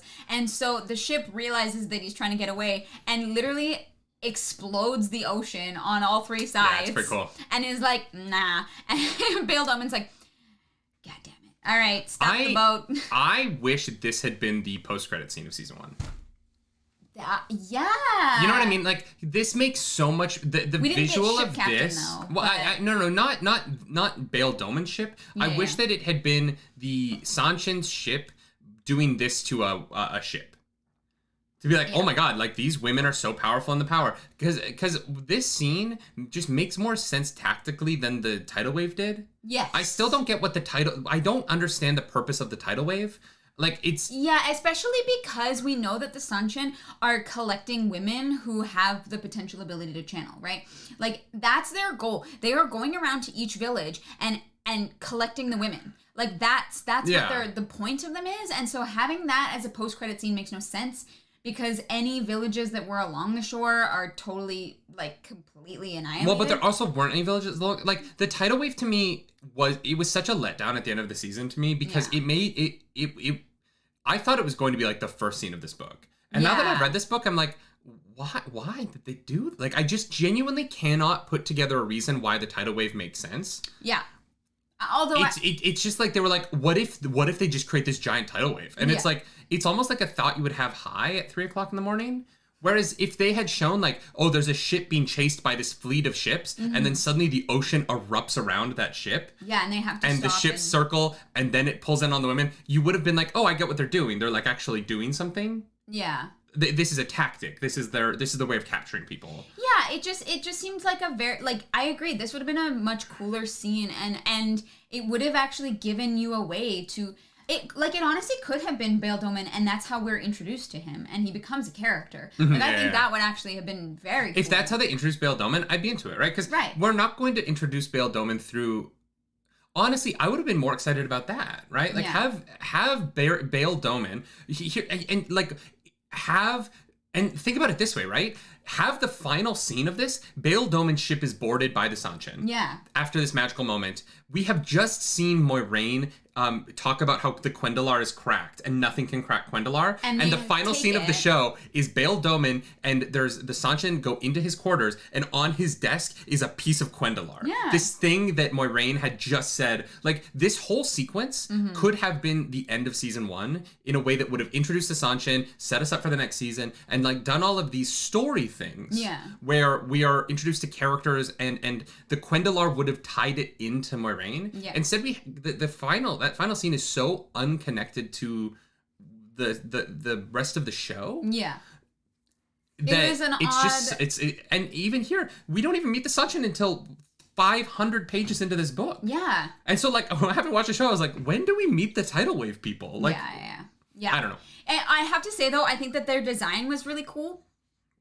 Oh, yeah. I enjoy the design. You know, I think the design is like solid, but that's the ball gag people. That's what I called them for like until I knew their name were the Sanchins. In my head, they were the ball gag people. Yeah, because they were the. And now they have leashes. They were the BDSM. I understand why they're not doing leashes.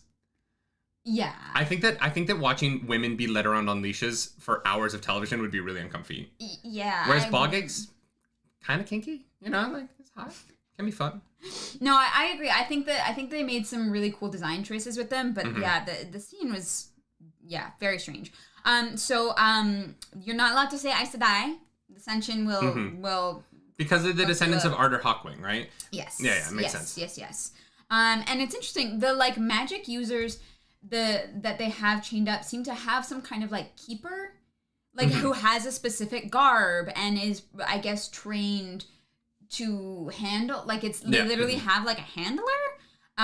So that was interesting. And then we Bale Domon, they sail to the very tip of Tommen's Head. They're like right at the edge there, and just the tip. They get into the city, and we're introduced to the High Lord. High Lord. Well, first we're introduced to the city and what's, this... Oh, true. I appreciated that they did this through Bale Domon's point of view because he's been here before. And so this is one of those fun times where it's like having characters have perspectives on the world and getting to watch them experience the change within their world tells us something about the way the world is changing, right? And I really love the way they use Bale Domon's perspective on the city to be like, oh, look at how it's different. Look at the way these people are reacting. Yeah. And also how quickly... it's weird to talk about an invasion right now. Just admittedly, our thoughts and like just our hearts go out to all the people of Ukraine.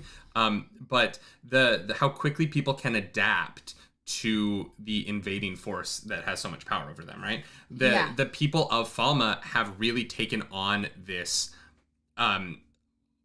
gotta keep living mentality, and they're just kind of going about their day. They've taken their oaths, I guess. They're trying, or they pretended to. Trying to survive. They have no idea what these oaths mean, really. Like they don't. They have no idea what's happening. They're just doing whatever it takes, basically, to get through this, because nobody believes that Arthur Hawkwing's descendants are real, right? They think that they're all lost at sea somewhere. It's like an old legend myth, right? Yeah, but the prophecy said they're coming back, and they're back. Yeah, they are back. One of the other things I really liked about the introduction of Falme is the concept of the like man in the cage who's there to die. And then it's just replaced by another person? By another random person. They're like, yeah, we're just going to keep somebody in this cage at all times. I was like, oh my God. You forgot about your oaths, and so we're just going to slowly kill one of you at a time. And I was like, this is so dark. Yeah, it was so dark. And they also have these really fascinating creatures Yeah. These, like, monsters. What? Okay. I thought Trollocs were like Trollocs and Drakkar. I was like, okay, we've met all of the creatures. We have not. There's going to be so many more creatures in Wheel of Time. Well, and they talked about Grom, the Sanchin. The Sanchin can go through the portal stones. No, I think that there are Grom wherever their land is, and things have just like evolved or adapted differently because of. I just figured that because they have those people, I figured they just had portal stones and they were able to go to other worlds, but. Those other worlds are supposed to be different timelines, so it's possible that, like, in that world, the Sanchin have already brought Grom over, right? Yeah. I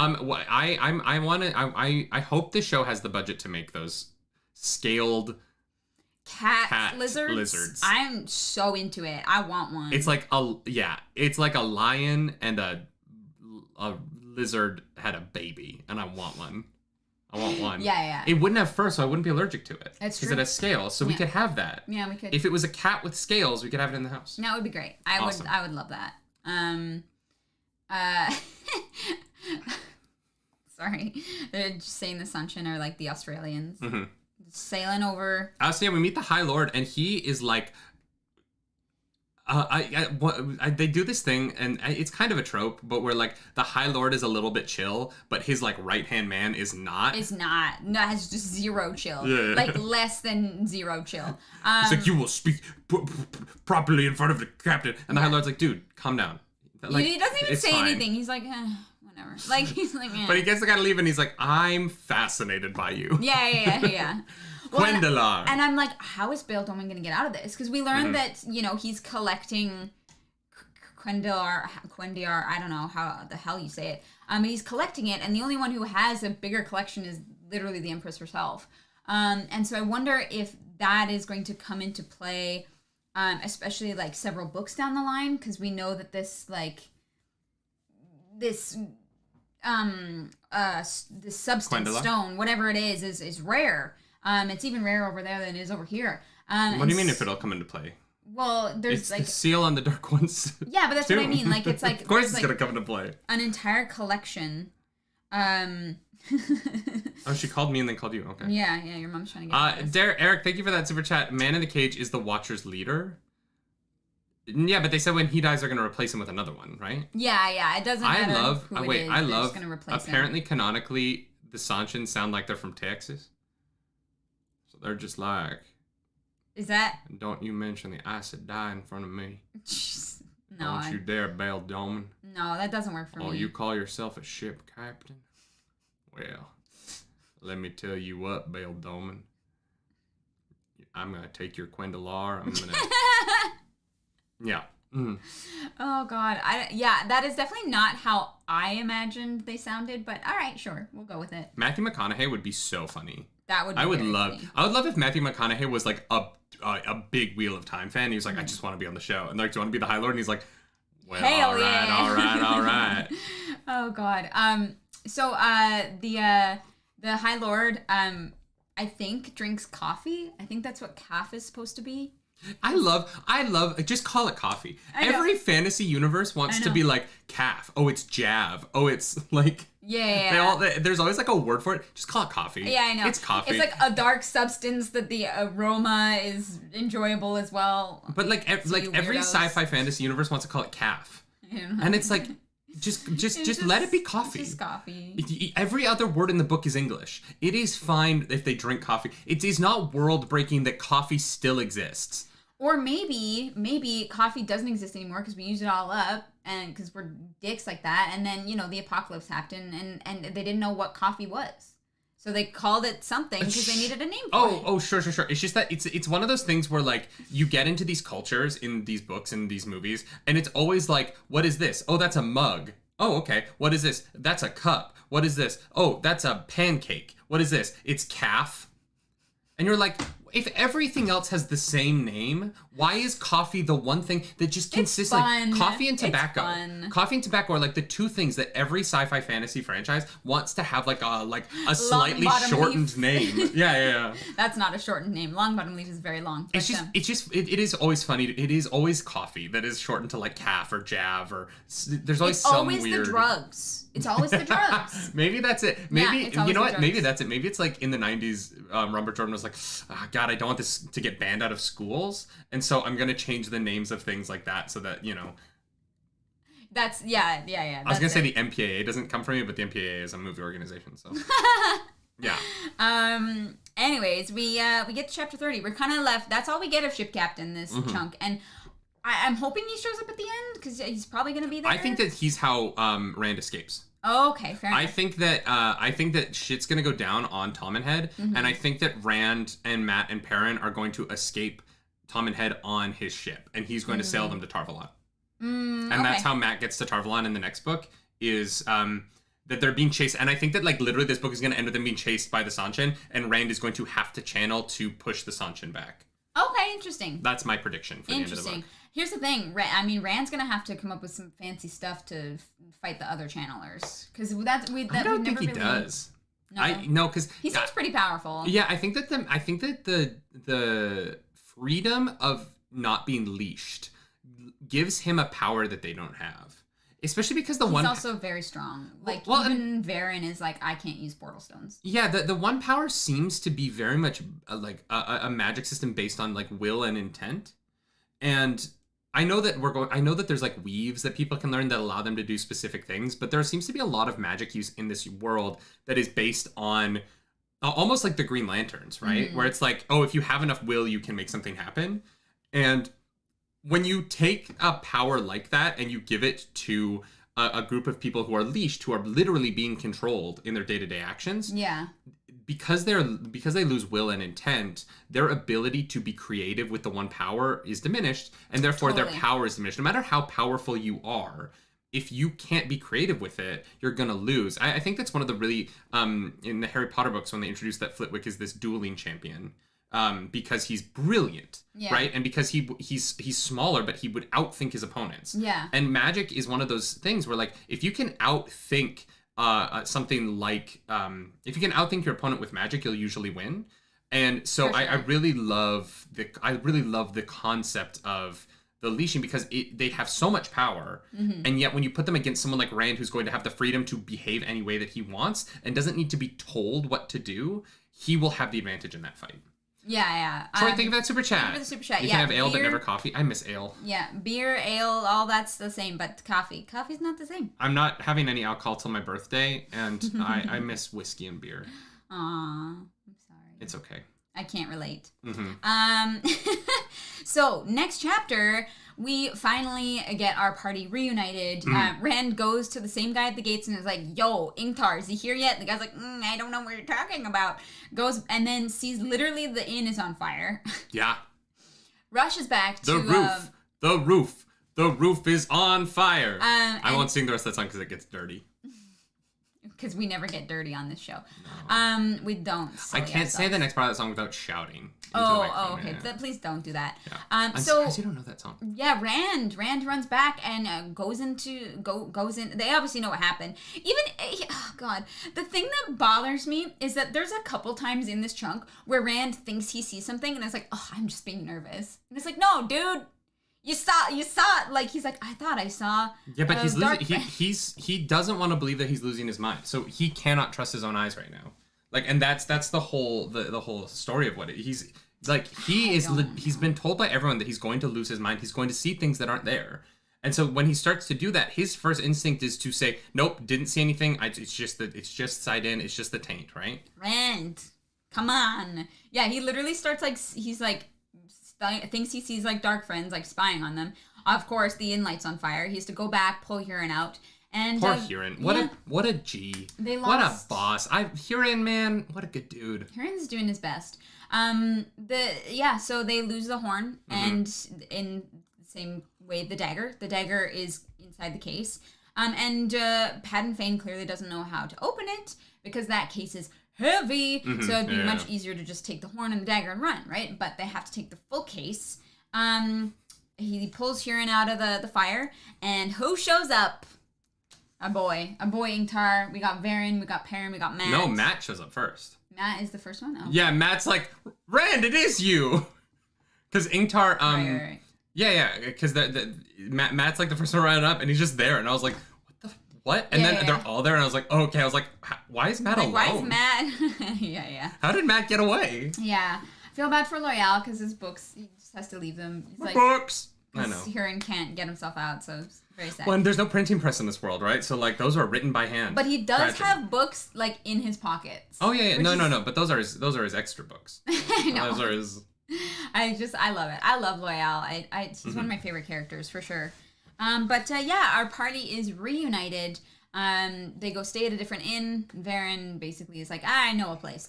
And they settle in. They get treated very well, and they have no, like, it didn't seem like they had, like, I guess it was a private dining room, but they still fully openly talk about the Horn and Dark Friends and, like, all of these things. Like, they fully, like, plot. And I was like, in a city where everyone's trying to, like, spy on you to, like, fuck you up, I feel like that's just, I don't know where you would go to talk, but I don't know. I don't know. I feel like Varen, because we know that Varen and, we know that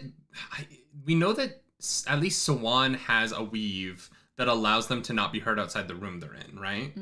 Like, because we see that in the section where Moiraine and have that conversation. So we know that there is a way for the Aes Sedai to protect a room from being eavesdropped on. Yeah.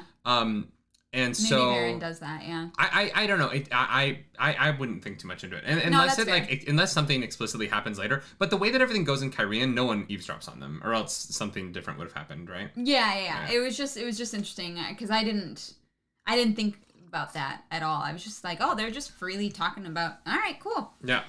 So we find out that the that dig site that Rand was so pulled to is a Sangreal. Yeah. And that he absorbed the power of, right? It kind of sounds like that's what happened, which is weird. So who's going to absorb the power of the other one? It's either Moiraine or Egwene. I don't know. I think it might be Elaine.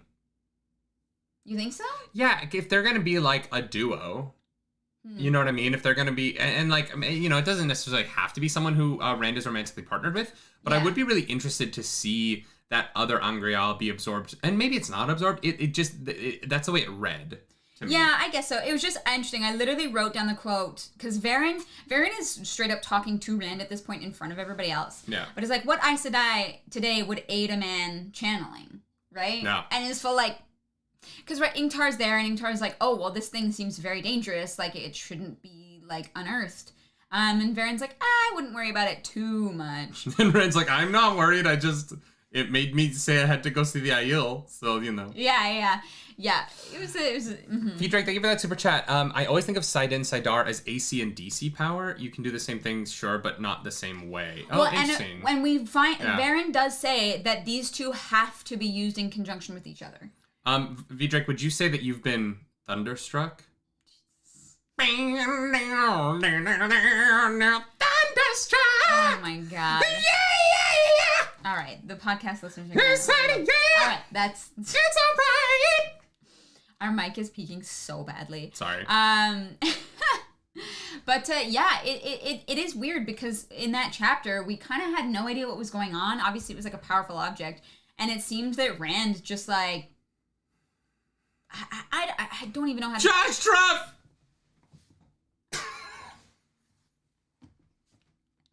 Thanks for getting me back to me. At first I was having trouble keeping up, but now I'm reading other books in between episodes because I can't stop. Love from Van. Yo, what's up, Vancouver? Hey. We were just in your city for one night last week. Yeah, we were there for like 7 hours. By accident. Thank you so much for the super chat. That's so kind. Thank you so Holy much shit. for that super duper. We can have dinner tonight.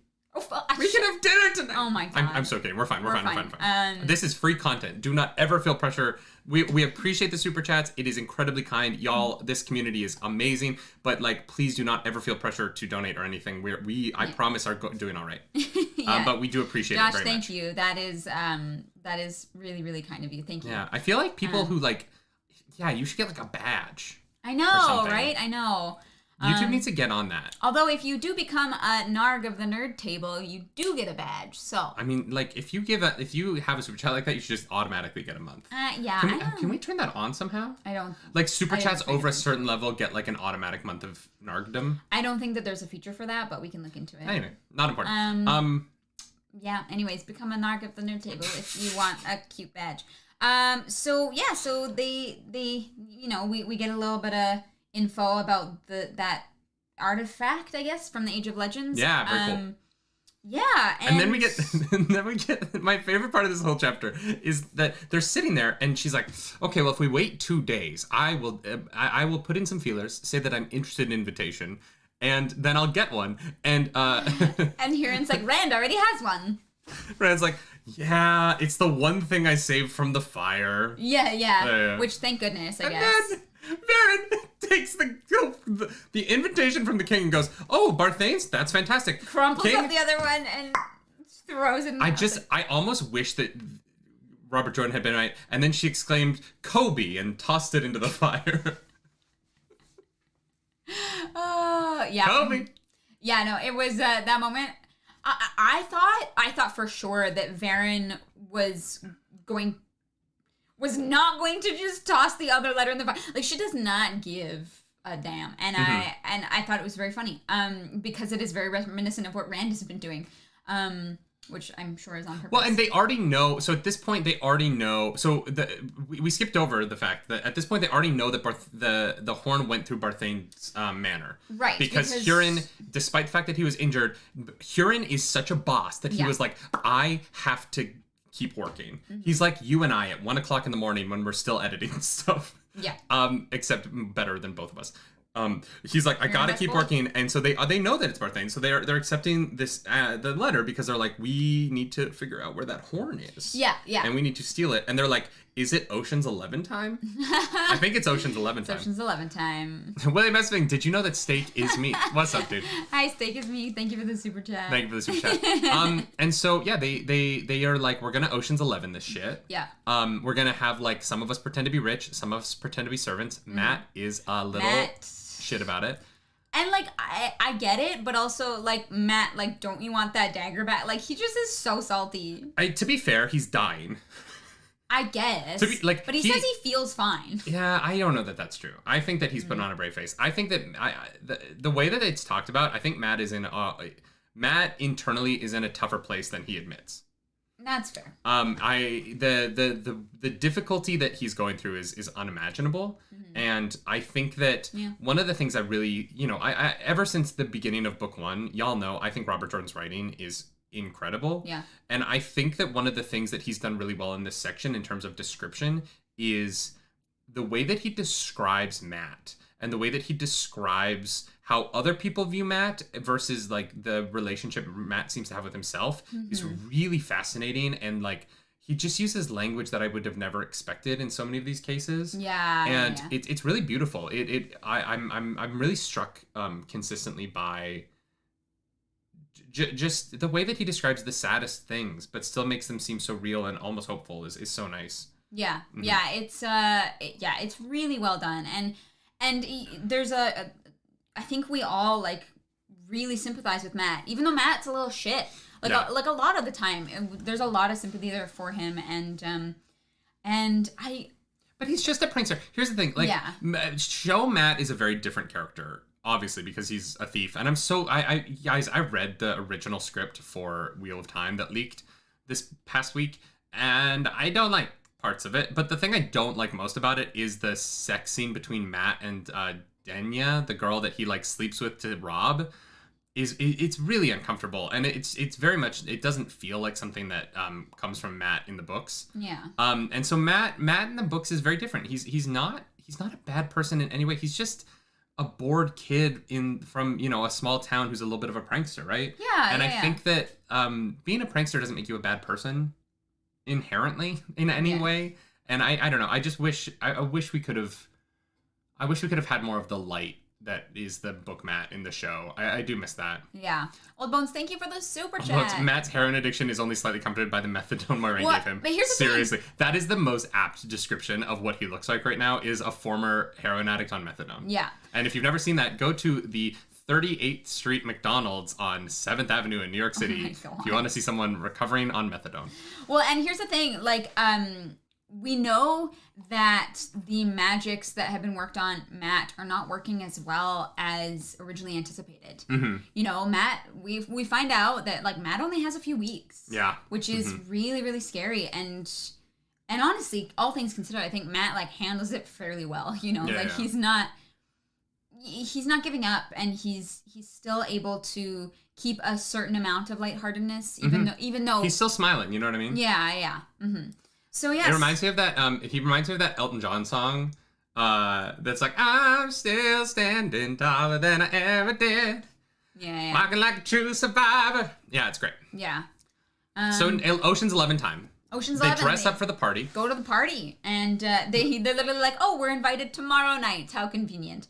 There were 5 different dates. There are 5 different dates in here that you could have chosen. Mm-hmm.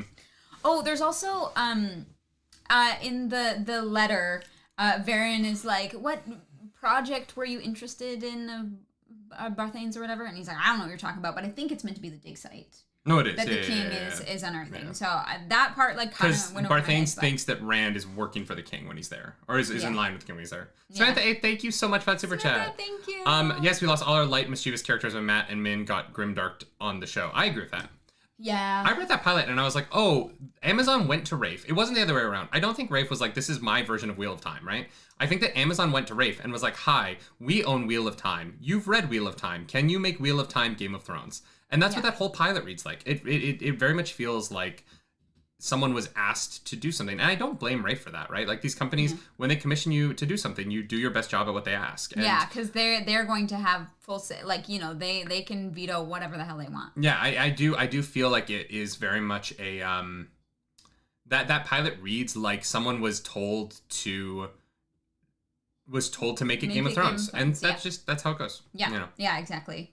So we get to the party. Basically Kieran and Matt go off to try and find where the hell the Dark Friends went and took the horn. And so we get a lot of fun scenes with the whole Dace Damar thing again, which it's not subtle now. Literally, Rand talks to Barthanes. Barthanes full corners him. Barthanes' conversation was really well done. Oh, that was the best Dace Damar of the whole thing. It's the later one, and then he dies, right? Because he but he I don't know, he kind of gives no fucks at the end.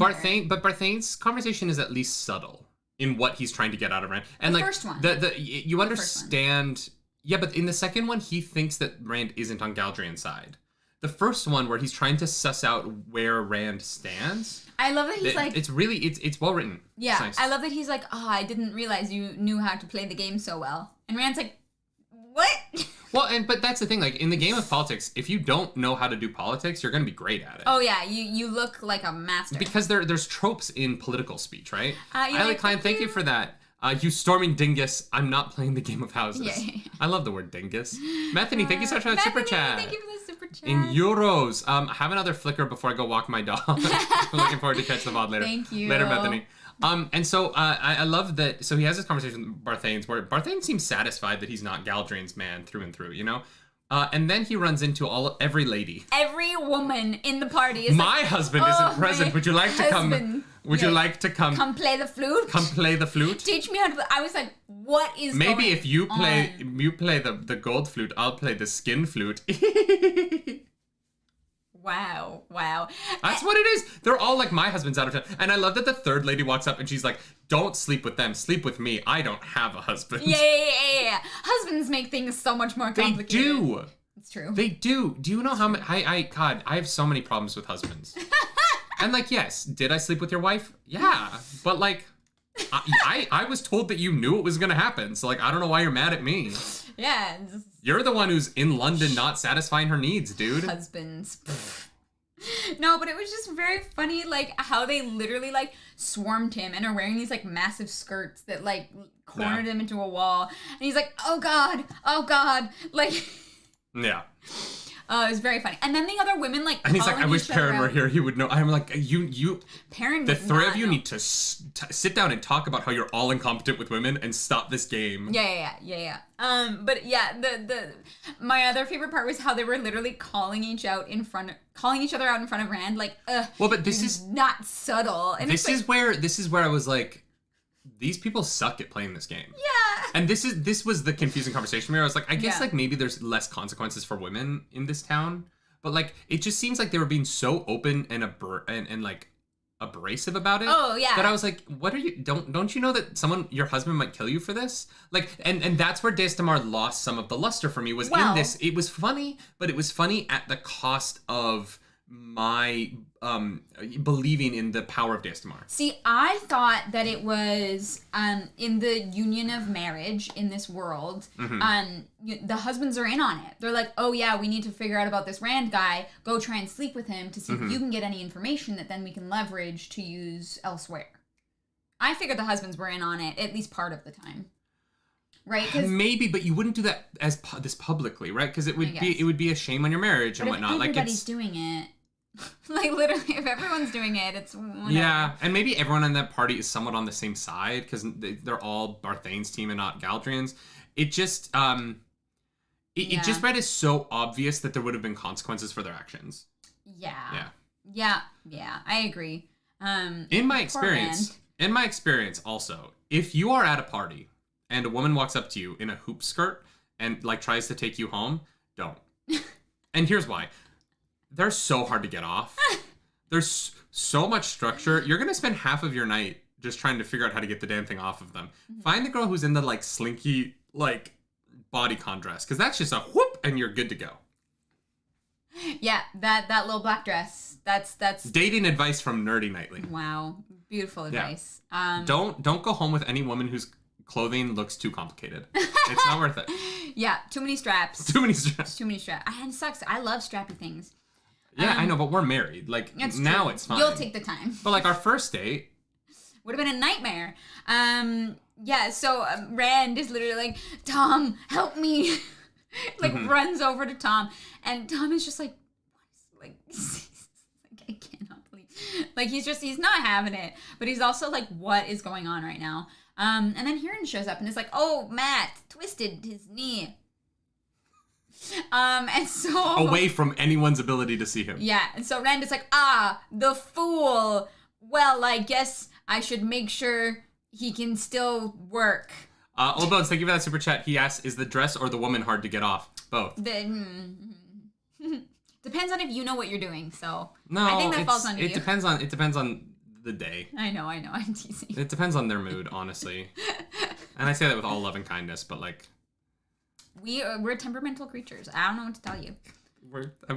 Everyone's gonna hate me after today. Oh my god. Oh god. So yeah, so they go outside and oh my god, they found the Waygate. Or Huron's like sniffing at a wall. And yeah. I got a little confused as to what was going on here because they're in a garden and then there was a wall and then Loyal lifted Rand over the wall. Yeah, because there's no roof. It's literally just like a wall. Sure. And so they find the Waygate and then they open the Waygate and Machin Chin is able to come out a little bit. It's trying to get out, yeah. It's like bulging, like the door. Like the thing is though that like, yeah, I think that this is one of those instances of we've only had it explained. We've only experienced this thing once, and for it to already be different is weird to me. Because the ways are like because we understand the ways to work one way. Yeah. And so the fact that the ways are immediately broken, I was like, oh, okay, like wow, that was really fast for this thing to not be viable anymore. Yeah. And for Machin Chin to be able to like push on the door. Yeah, I just didn't understand what was going on. It's tough because we have only experienced the ways once. And so it does make it like a little off-putting because you're like, okay, well, wait, but then how does this work? Because we don't know. Yeah. If Machin Chin is of the ways, can Machin Chin make the ways bigger? Is Machin Chin making the ways bigger, or is Machin Chin actually breaking the ways, or did Pat and Fain break the ways? I don't know, and that's the thing is Machin Chin working for Fain? Like I just hope it's important later. I hope that this. I agree. I hope it isn't just trying to write out the ways and be like, and now we're done with the ways for the rest of the series. I hope that this comes back and is like an important, relevant thing at some point later in the books. Yeah. Because it kind of reads like it could be either. It could be like Robert Jordan didn't like the way the ways worked in the first book, and so he's just like writing it off and being like, all right, we're not going to talk about the ways anymore because Machin Chin's broken. It doesn't work. Or this is going to be very important later. It's going to be really cool, like what's going on there. Yeah. And I hope it's the second one. I agree. But right now, I don't really know. No, 100%. I agree. There was a moment that I wanted to like, oh, here it is. When Rand goes over to Tom and Tom is like, Brienne alone would give you an education such as every man should have at least once in his life. And I was like, did Tom... Probably. Like, did they... Okay. He's a Gleeman, of course. Yeah, but he's also with Dina. I don't know. I was wondering... Now, but he's an older man. He's been around the block. I was like, I wonder what these lessons are. Sex. Wow. Oh, I didn't get that. Rand is a virgin. No, I know, but I just mean, like, I don't know. There's something. She's not gonna like give classes. She's just gonna like screw him real good. I know that. I don't. God, you're so innocent. I was making a joke. I know, and I was giving you shit. So so they're like Loyal literally saves them. Again. Saves Rand. Yeah. Puts the stone back in. Loyal's doing a lot of saving this chunk. Loyal's on it. Yeah. And then before they leave, Barthane's... Tom taught Brienne all she knows, probably. Probably. Before they leave, Barthane's is like, oh, by the way, I'm a dark friend. Like, and Rand is so chill about it. He's like, oh, okay, thanks for the information. Bye, dude. Yeah, I was like, it's like, what? Oh, okay, all right. And then he dies. Yeah. Then he gets... do you think that he died killed. for telling Rand? Yes. I don't. No? No. Here's the thing. Okay, so this is what's interesting about this. The Dark One, I think, needs Rand to go to Tom and Head. So I actually think Barthane's telling Rand about the whole Dark One thing is within the Dark One's plan. I think Galdrian killed Barthane's because Rand went to his house. I think that was Galdrian, not the Dark One. You think? Although Galdrian could be a Dark Friend, but I don't know. I feel like the Dark One was very happy that Barthane's told Rand that because the Dark One needs Rand to go to Tom and Head. Does he though? Yeah, because Tom and Head has nothing to do with the Dark One. It's about it's where Rand. No, it's where Rand is supposed to announce himself as the Dragon Reborn, and the Dark One can't be released from his prison until the prophecy of the Dragon Reborn announcing himself in front of the Watcher of the Waves happens. This is the weird thing about this book is that it's not one prophecy, right? There's this like thread of prophecies we're learning about, and they all lead into each other. And so we know that the Dark One wants to get out, but in order for the Dark One to get out, the seals have to be broken. But before the prophecy of the seals being broken happens, the Dragon Reborn has to announce himself before the Watchers on the Waves. And so the Dark One, I think, knows about all the prophecies going back. And so the Dark One wants Rand to go to Tom and Head to announce himself so that the seals can be broken so that he can get out.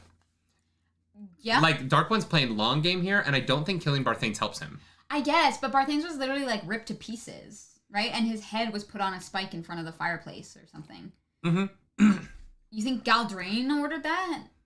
That doesn't seem very, like... I think that if you were trying to like make it seem like Dark Friends did it or like Trollocs did it, yeah, you would like make it like more aggressive. I think that like if you were trying to play Deus Damar, you don't want it to look like he died playing Deus Damar. Does that make sense? I guess. Huh. I don't know. Because does Galdrain know that there are Dark Friends and Trollocs around? Like, I have no idea. We haven't met Galdrain. I guess. Yeah. You know what I mean? I guess you're right. We right. don't spend time with him in this book. Yeah.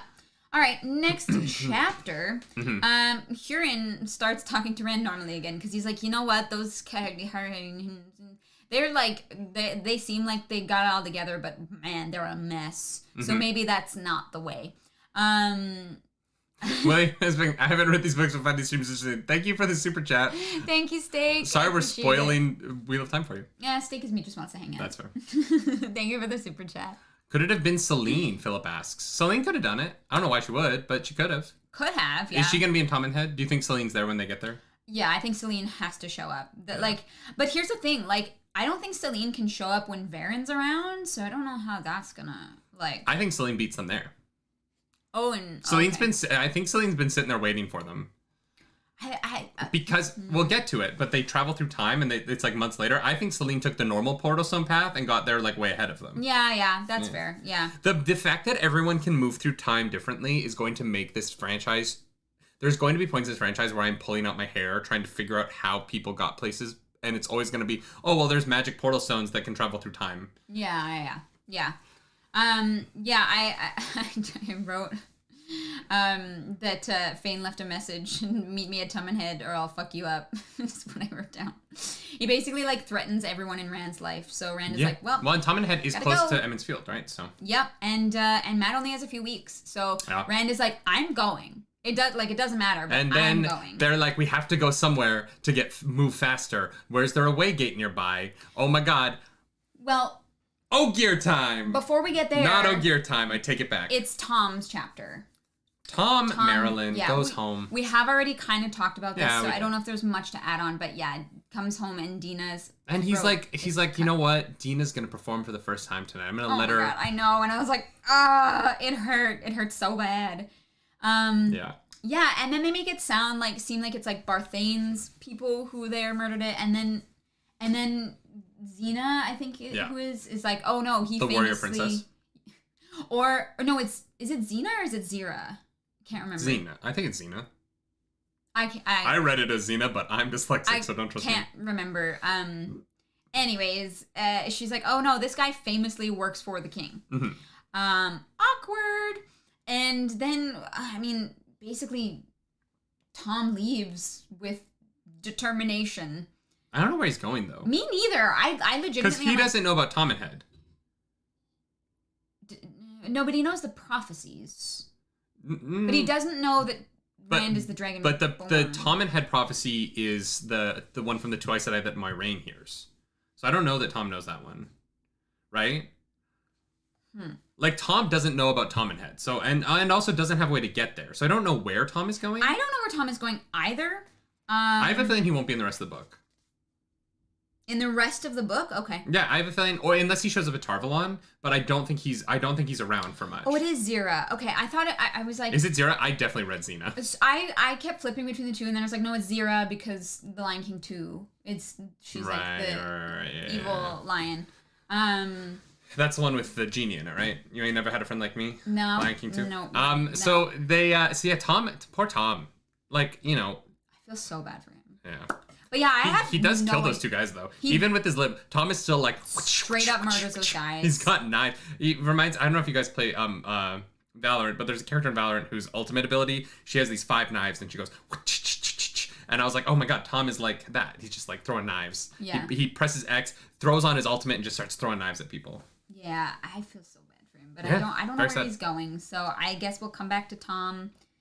He's clearly a very important part of the weave, so... Yeah. We'll get there, I guess. So... Yeah, so Barthanes is dead, Dina's dead, Tom is going somewhere, and Galdrian is responsible. Yes. Yeah. Yeah, so they leave. There's like gonna go murder the king? start of riots in the streets. People are like, oh, crap. So they like run, and they're like, we're going to go to the Steading Tofu, where they do not eat meat. First, Fain. Oh, is that chapter the High first? Lord. Oh, Yeah. wow, okay. Yeah, what first. happens in that chapter? Fain gets to Tom and Head and is like, hey, I have a gift. Have a gift for the High Lord. And Fain is very smart. He's been like observing the people and he's like heard the oaths. Like he did his research, you know, but he studied before he decided to act, and I was like, this is very interesting. And he takes the chest to the High Lord. It's like, I have a gift for you, and I will be able to open it at some point. And the High Lord just opens it. Yeah. And I was like, okay. And Fain is like mad. He's like, God damn it. Because the dagger is like right there, and he can't resist like grabbing at it, and he eventually does. And the braided blonde guy is like, no. I might give it to you though. Yeah, because he's like, I don't really have an interest in the dagger, but the horn. He touches it though. He does touch the What's dagger. weird is the guy picks up the dagger. He does touch it. Which... Terrifying. That has to mean something. I mean, I guess Rand touched it briefly though, and it didn't affect him. Yeah, but you know what I mean? Like, Matt held it for weeks before anyone noticed, so it might not be a like one-time thing, right? I think the show treats it like it's a one-time thing, but the book, like Matt held that dagger for months. And also that dagger's taint is already in 2 people. Like, who knows if it can still keep tainting people? Well, but I I wonder if the High Lord will literally like succumb to Fain's will. Like, because Fain of course. seems like the dagger master, right? I don't know, right? And I think the dagger is the master of him, not the other way around. Sure. He is like the embodiment of the dagger in a sense. But yeah, I feel like this High Lord is gonna, like, him and Fain are gonna end up like working together almost. I don't know. I don't know that. I don't know they're gonna last long enough. I think Rand is gonna come through and some shit's gonna go down by the end of this book. I don't know that the High Lord is gonna be a character long enough. I don't think Rand wins though. No, but I don't think that well, yeah, maybe. I just feel like they've only introduced the High Lord. I feel like the High Lord might die by the end of this. Oh, okay, interesting. Yeah. I don't know. By the end of this book, they need something to happen, right? I guess, yeah. Fain is like, oh, there's an Empress. Great, I'm gonna try to get in with her. Yeah. You know, makes sense. And I love that the High Lord is like, this is how you get treated. Are you sure you're still so eager to go? And Fain is like, yeah, no, I'm good. Well, and I think that Fain is somewhat possessed by Mordeth. Oh, and I think that Fain knows that I think he is somewhat aware of the fact that his presence has a tainting effect on the people around him. Yeah, he has to have some kind of awareness. Yeah, and so I think that he knows that if he can just get into that inner circle, he's literally Grima Wormtongue. Yeah, and he wants to turn the Sanchen's land into the new Rohan, essentially. Yeah. Then he also tells the High Lord that there's a dark friend following him called Rand al'Thor. Yeah. So that's gonna get spicy. So I guess they must have the Dark One over the seas because that means something to the High Lord. Yeah. The High Lord has a relationship with that concept, so I think that there must be something like that where he's from. Yeah, I agree with that. Then we finally get to Loyal and the Steading. The Steading! I know it's Sofu. I said tofu because I thought it was funny. Chat, calm down. Oh, God. Yeah, we get to a Steading, and we don't get to stay here very long, so we don't get to see very much. No, but, Aerith is, super into Loyal. And Loyal's super into Aerith. And apparently, wow, she's pretty. That's how Gears do it. They just see each other, and they're like, that one. They literally... Well, no. They see each other, and their moms are like, all right, that one. Yeah. Which I thought was very funny, because Matt is like, that's not how we do it. And good luck for a woman trying to stop a man from what he wants to do. And Rand is like, have you ever seen your dad do anything your mom didn't want? Well, but I like that Rand's first thing is like, wait a second. He's like, wait a second. Egwene's friends don't let me dance with people Egwene doesn't like. God damn it! No. It's the people that Egwene doesn't like will dance with him, but anyone who's friends with Egwene gives him the space because they know that it's like... No. It says that the people who dance with me at the parties are all Egwene's friends, and the people who Egwene doesn't like don't dance with me because he's dancing. He can only dance with the girls that Egwene feels safe with him dancing with. I thought it was. It's literally like. Opposite. No, it's Egwene's friends are like a buffer. So that Rand won't dance with anyone who has intentions on him. I thought it was that the girls that are friends with Egwene... No, because that would piss Egwene off. Egwene does not want that. Egwene is controlling who he's dancing with. No. That's what it says in the book. Yeah. It's literally like, I only ever danced with Egwene's friends. I'm not making this up. That is 100% what is Rand began following him when they were little. Later, some girls would dance with him on feast days and some would not. And those were always Egwene's friends, while those who would not were girls Egwene did not. Oh no, you're right. I read it backwards. I know I'm right. And chat says I'm right. I thought I was right.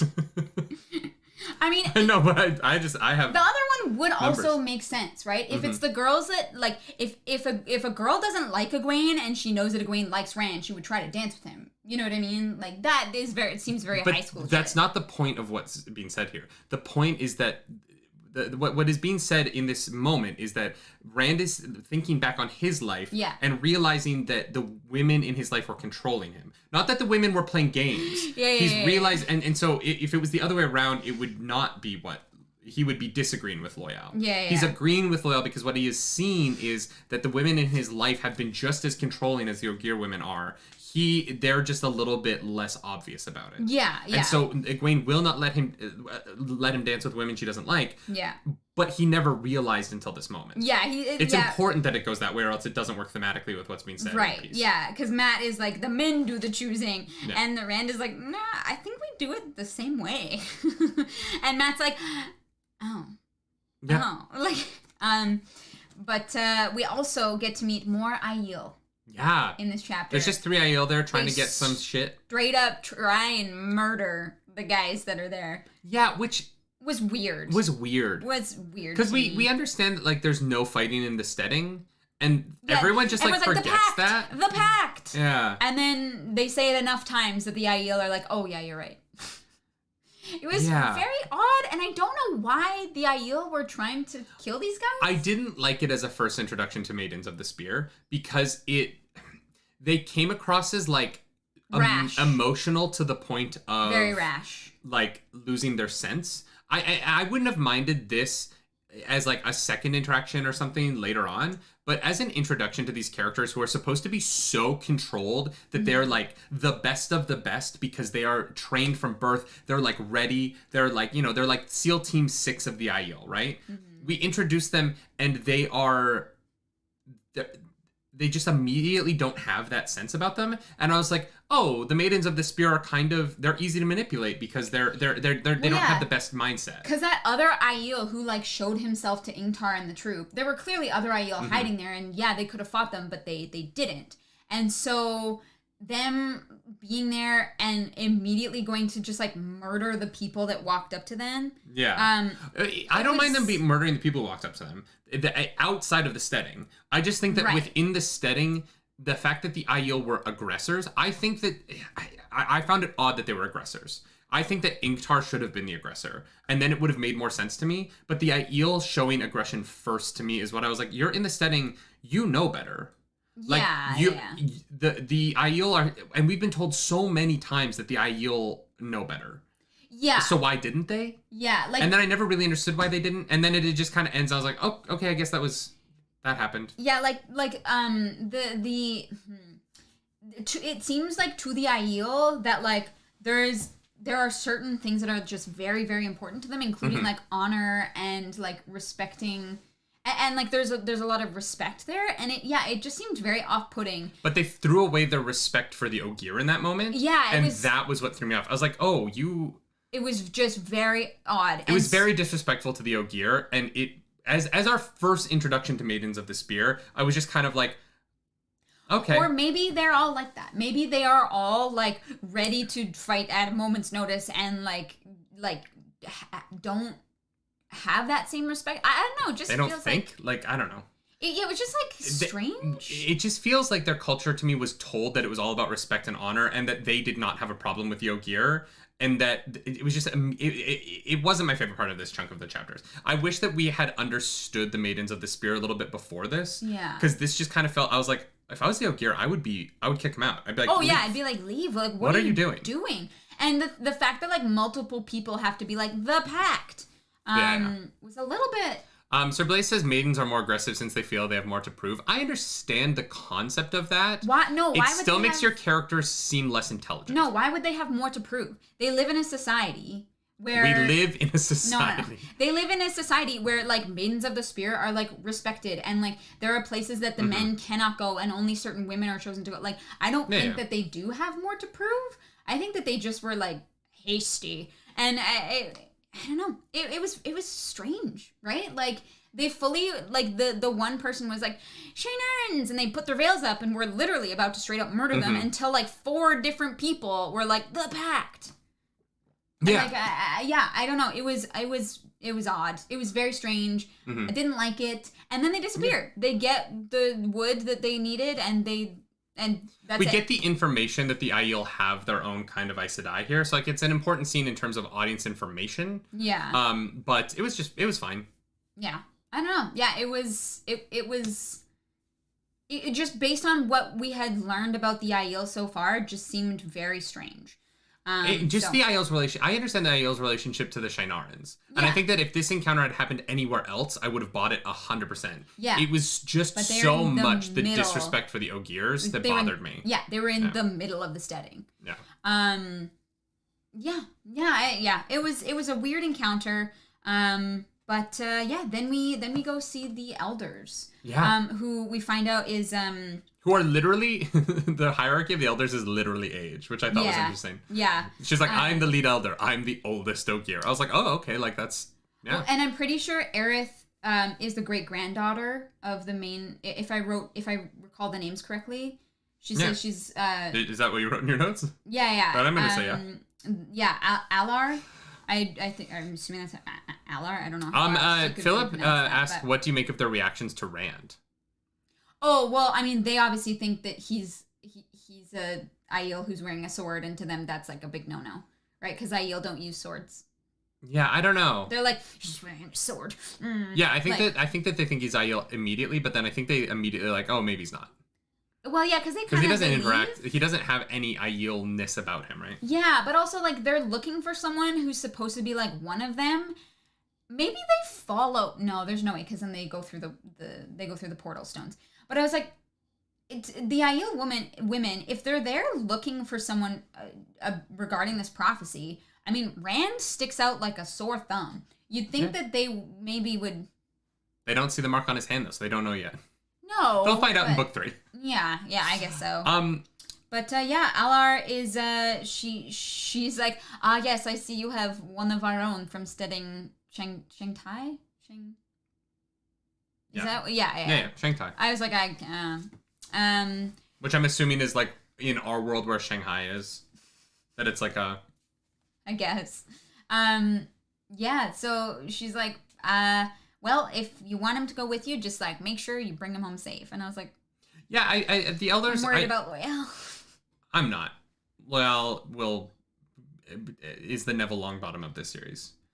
In book 7, he's going to be super hot. He's just going to be so attractive, like ripped. Well, I mean, he gets a flower from Aerith. So Aerith would have married him right then and there. Yeah. Aerith was like, forever? You mean? Forever. And ever, straight to my heart, and I will love you. And so Rand and, so Rand makes the case of like, no, we need Loyal. We have to go through the ways. Yeah.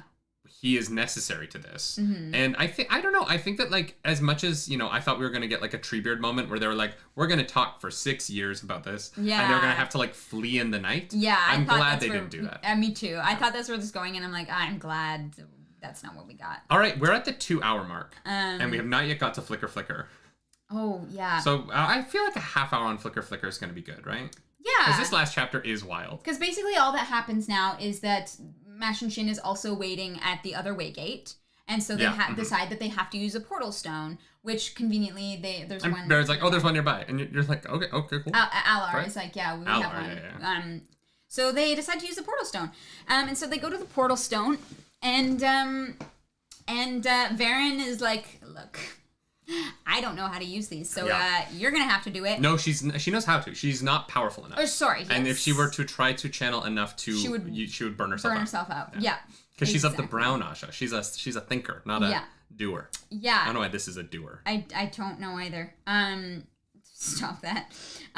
So he like basically like she explains like what the symbols are and how they work. Yeah. Which seems very confusing. And so Rand basically picks 2 random symbols to focus on. Which he picked like the arrow pointing left because it's the direction of Tommen's head. He's like, I think Tommen's head is somewhere that way, I guess. And then an arrow piercing a circle.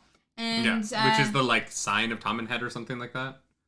Oh, was that? Yeah. So he kind of just randomly picks 2 things and channels, and gets to basically experience the multitudes of what Rand could have been, might have been, or may be. Yeah. What's so interesting about this moment is that they almost kind of spoiled it at the end of season 1. Really?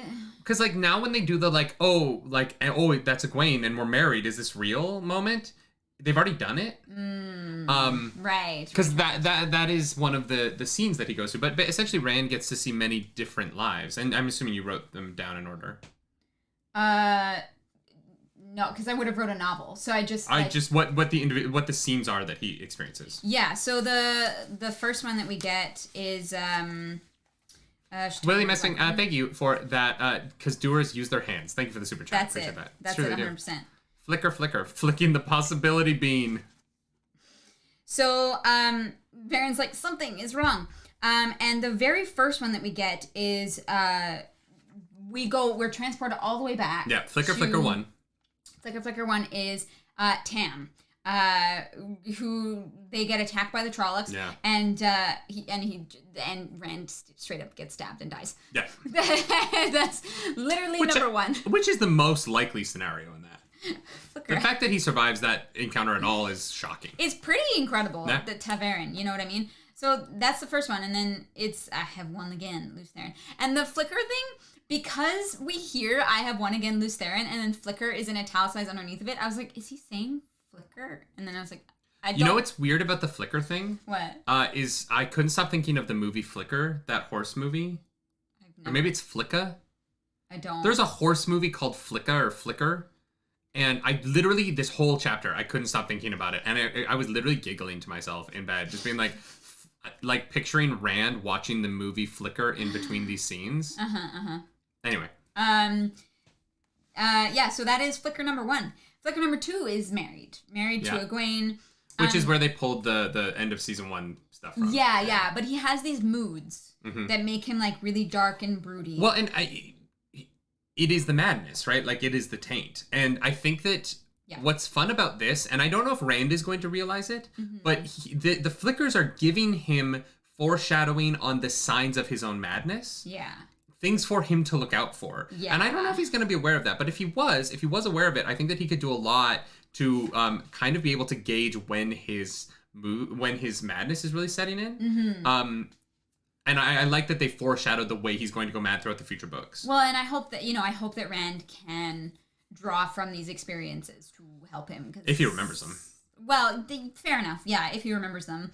Because I feel like if you're experiencing everything all at once like that, it's overwhelming. Like, how could you remember it all, right?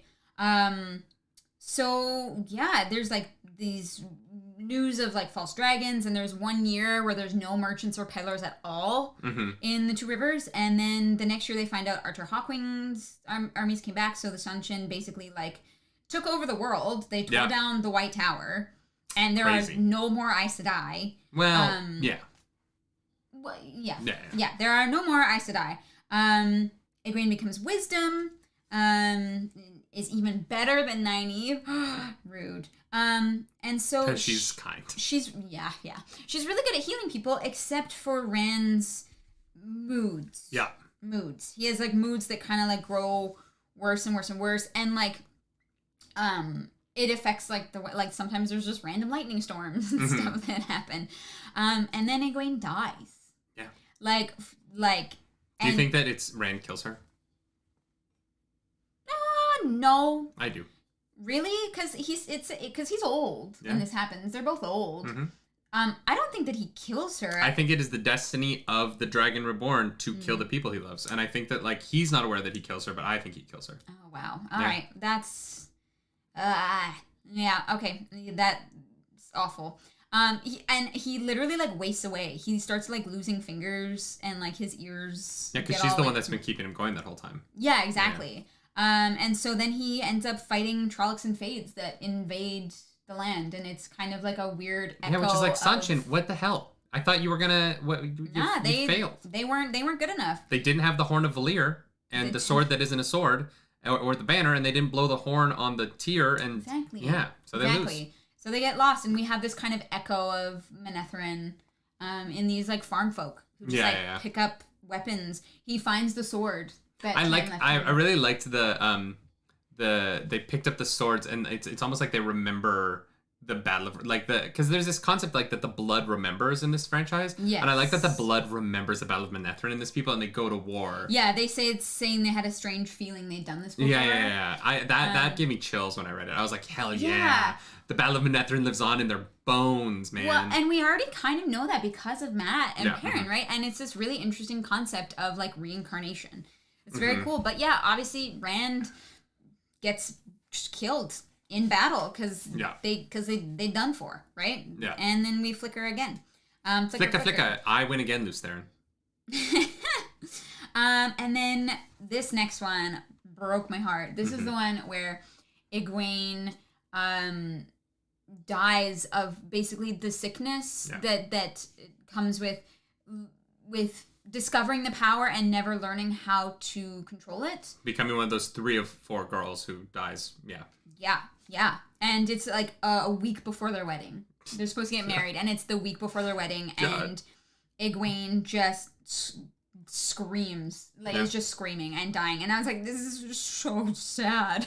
And so he deals with this the only way that I guess he knows how to. He's like, I gotta leave, I gotta get out of here. Yeah. And Tam gives him the sword, and he becomes a part of the Queen's Guard. He works his way up through the ranks of the armies, and he's looking at Elaine. He's like, dang. What's weird about it? What's weird about this one is that like Aleda never notices him channeling, because she is of the Red Aja. He gets away with some shit in this one. It's true, yeah. And you know, maybe Aleda, something else happens to her, and then she's not. Maybe she's not even there. It's hard to know, right? But yeah, I do like though that in any version of this, when he reads Elaine, he's like, God damn, that princess though. Guys, Elaine is hot. Yeah. Elaine is hot stuff. Are we gonna get Elaine in season 2? Do you think? Do you think we get the like Cairhien royal family in season 2? I think so. She's been cast, right? I don't know. Or no, she had. I have no idea. The only one I know is that Elias has been cast. Right. I actually don't know. Yeah. I'm not sure. But yeah, he discovers he can channel, and it's helpful for him on the battlefield, and he survives many a battle, and then nobody notices. Nobody notices. Just magic happening. Nobody knows. It's fine. Elaine was cast. Oh, cool. Okay, so she was. Cool. I for some reason I thought so, but I haven't actually seen who is cast. Yeah. Then basically, you know, Arthur Hawkwing's armies, the Sanshin, come through, and Elaine is the queen, and she said she's not going to leave Cairhien, and so he stays to defend her and dies in that battle. Yeah. Which, flicker, and then he's everything. He's like, he's a soldier, he's a shepherd, he's a beggar, he's a gleeman, a sailor. Like, you know, he lives all these hundreds of lives, right? He dies as an Aiel, he dies going mad, age, all of these things, and like, there's so many. Like, this is just a paragraph of basically like, sometimes this happens and sometimes this happens, and it's all so different, and they kind of give away. They straight up say that the 3 women that he's going to be involved with, right? It's Egwene, Eleda, and Min. No, sorry, not Eleda. Elaine. And then there's also the farmer's daughter. Yeah, Elsa. Elsa. It's like, get it. Fucking get it, girl. So, in all of this, how much of this do you think is never going to happen? And what of it do you think is prophecy for what could happen? Oh, no, I think none of these are going to happen.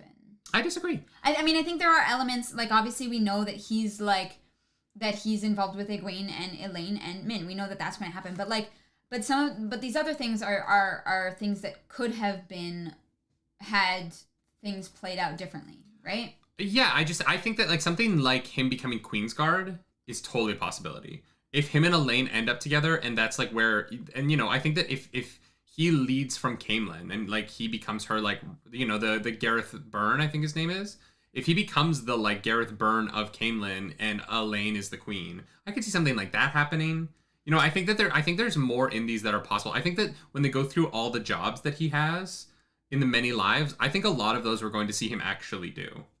I think that, I think that one's actually fairly probable, right? Because a lot of people fear the Dragon Reborn, right? They have as much fear for the dragon as they do for, like, the Dark One, you know? And so I think that, yeah, like, I think that the general populace seeing Rand serving someone that's hopefully, like, trusted and respected by the people, I think that will make a big difference in his influence. So that one, yeah, I could definitely see. I also have a feeling there's going to be a section of these books where Rand is not a main character, where he is hiding out from everyone else. Because I think that when the madness starts to take him, I think there's going to be a chunk of these books where Rand is kind of just like hiding and like doing something else and like trying not to, you know, be too involved. You know? Yeah, I could see that. So like happening. the farmer, the section where he's a farmer, he's a ship captain, he's, you know, he's all of those things. I could see ship captain. I could see, you know, if he and Bale Domon are like at sea for a while because Rand is like needs to be away from people. Like I could see these things being almost more as much potential things that didn't happen as potential things where like parts of these stories might happen in the main universe as well. Because they're potential, right? Like he's seen possible futures, which means that some of the elements of them might actually happen.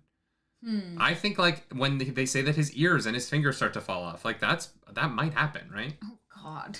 I don't know that Rand is gonna be like, not at all harmed or scarred by his journey by the time we get to that final book. No, for sure. Rand is gonna have seen some shit, and yeah, that's gonna, I definitely think, reflect. It's just tough. Like I can't really like pull apart like what of these things might possibly happen, and what might not, because some of them we know don't happen, right? Yeah. Oh yeah, of course. I'm just saying that because they're possible, that means that like elements of them are possible for him here. Yeah. I also I was surprised, and this is just a testament to how well Robert Jordan writes, but I was surprised at how emotional I was reading these possible storylines. Yeah. Because they're not real. They're not happening to him. They're just things that he's seen. And yet, the Egwene died the week before the marriage. Like the way that Robert Jordan wrote the flickers, it was just like really. I felt very emotional and very. I was very tied to it emotionally. And also the fact that in all of them he loses. Yeah, like he doesn't see a world. It's not like Doctor Strange being like there's one way to beat Thanos. He only sees loss over and over and over and over again. And it made me think that is this the Portal Stone's work, or did the Dark One's taint push him to choose this path because the Dark One wanted him to see only loss as a further attempt to break him? Did the Dark One influence this in a way in order to push Rand to try and break his spirit? I don't think so. Mm-hmm. I don't think so. Because here's the thing is that's a big gamble for the Dark One, right? Why? If you give a human being the ideas of the worst possible outcome, I think there's a 50-50 chance that either they get disheartened by it or that they fight 10 times as hard. You know what I mean? Like Rand seeing these things, feeling Egwene's loss, like the and losing the battles and the going mad. I think that's going to just. I think for Rand, especially, he's so stubborn, it's going to make him fight 10 times as hard. And I think that's a big gamble for the Dark. I don't think he had anything. Fighting 10 times as hard is what the Dark One wants, though. Yeah, but that's my point. You said he was trying to break his spirit. Yeah. Yeah, but so say Rand starts fighting 10 times as hard. Say Rand gets so desperate that he starts to use the one power more often. The Dark One still wins. I think that the Dark One does not see a downside in any of that, right? But he's experienced the madness, and I don't think that him having these visions and knowing that the madness that is awaiting him is going to make him want to use the one power more. Right, but I don't think that he can stop using the one power. I think like the addictive nature of it, I don't think the Dark One sees a negative consequence either way. What I think the Dark One wants is for Rand to live in the extremes. Either extreme despair or extreme courage. What I think the worst thing for the Dark One would be is if Rand sits in the middle. And so I think he's just trying to push him to either end. Mm-hmm. And it's very effective, right? Like Rand does kind of swing back and forth between two extremes at times. And so I really think that either one is a benefit to the Dark One in his mind. Yeah, I guess so. But I can't see him having any influence in this unless the Dark One can control Machin Shin and he was trying... Like, because the Dark One didn't choose the symbols that he looked at. I don't think Machin Shin is the Dark One. No. I think Machin Shin is... tied to the same thing that More Death is tied to. Yeah. That the dark power in Shadar Logoth, I think that those two, like, they're not the Dark One, but they're the other dark spirits. I think those two things are tied together. And I think that that's why Padden Fain, when he had the dagger, was able to, like, not communicate with Machin Shin, but acknowledge Machin Shin. It seemed like they were able to, like... They definitely are tied somehow. I think that Machin Shin is working with More Death side of Padden Fain, not the Dark One side of Padden Fain. Does that make sense? Yeah. Okay. Yeah. Yeah.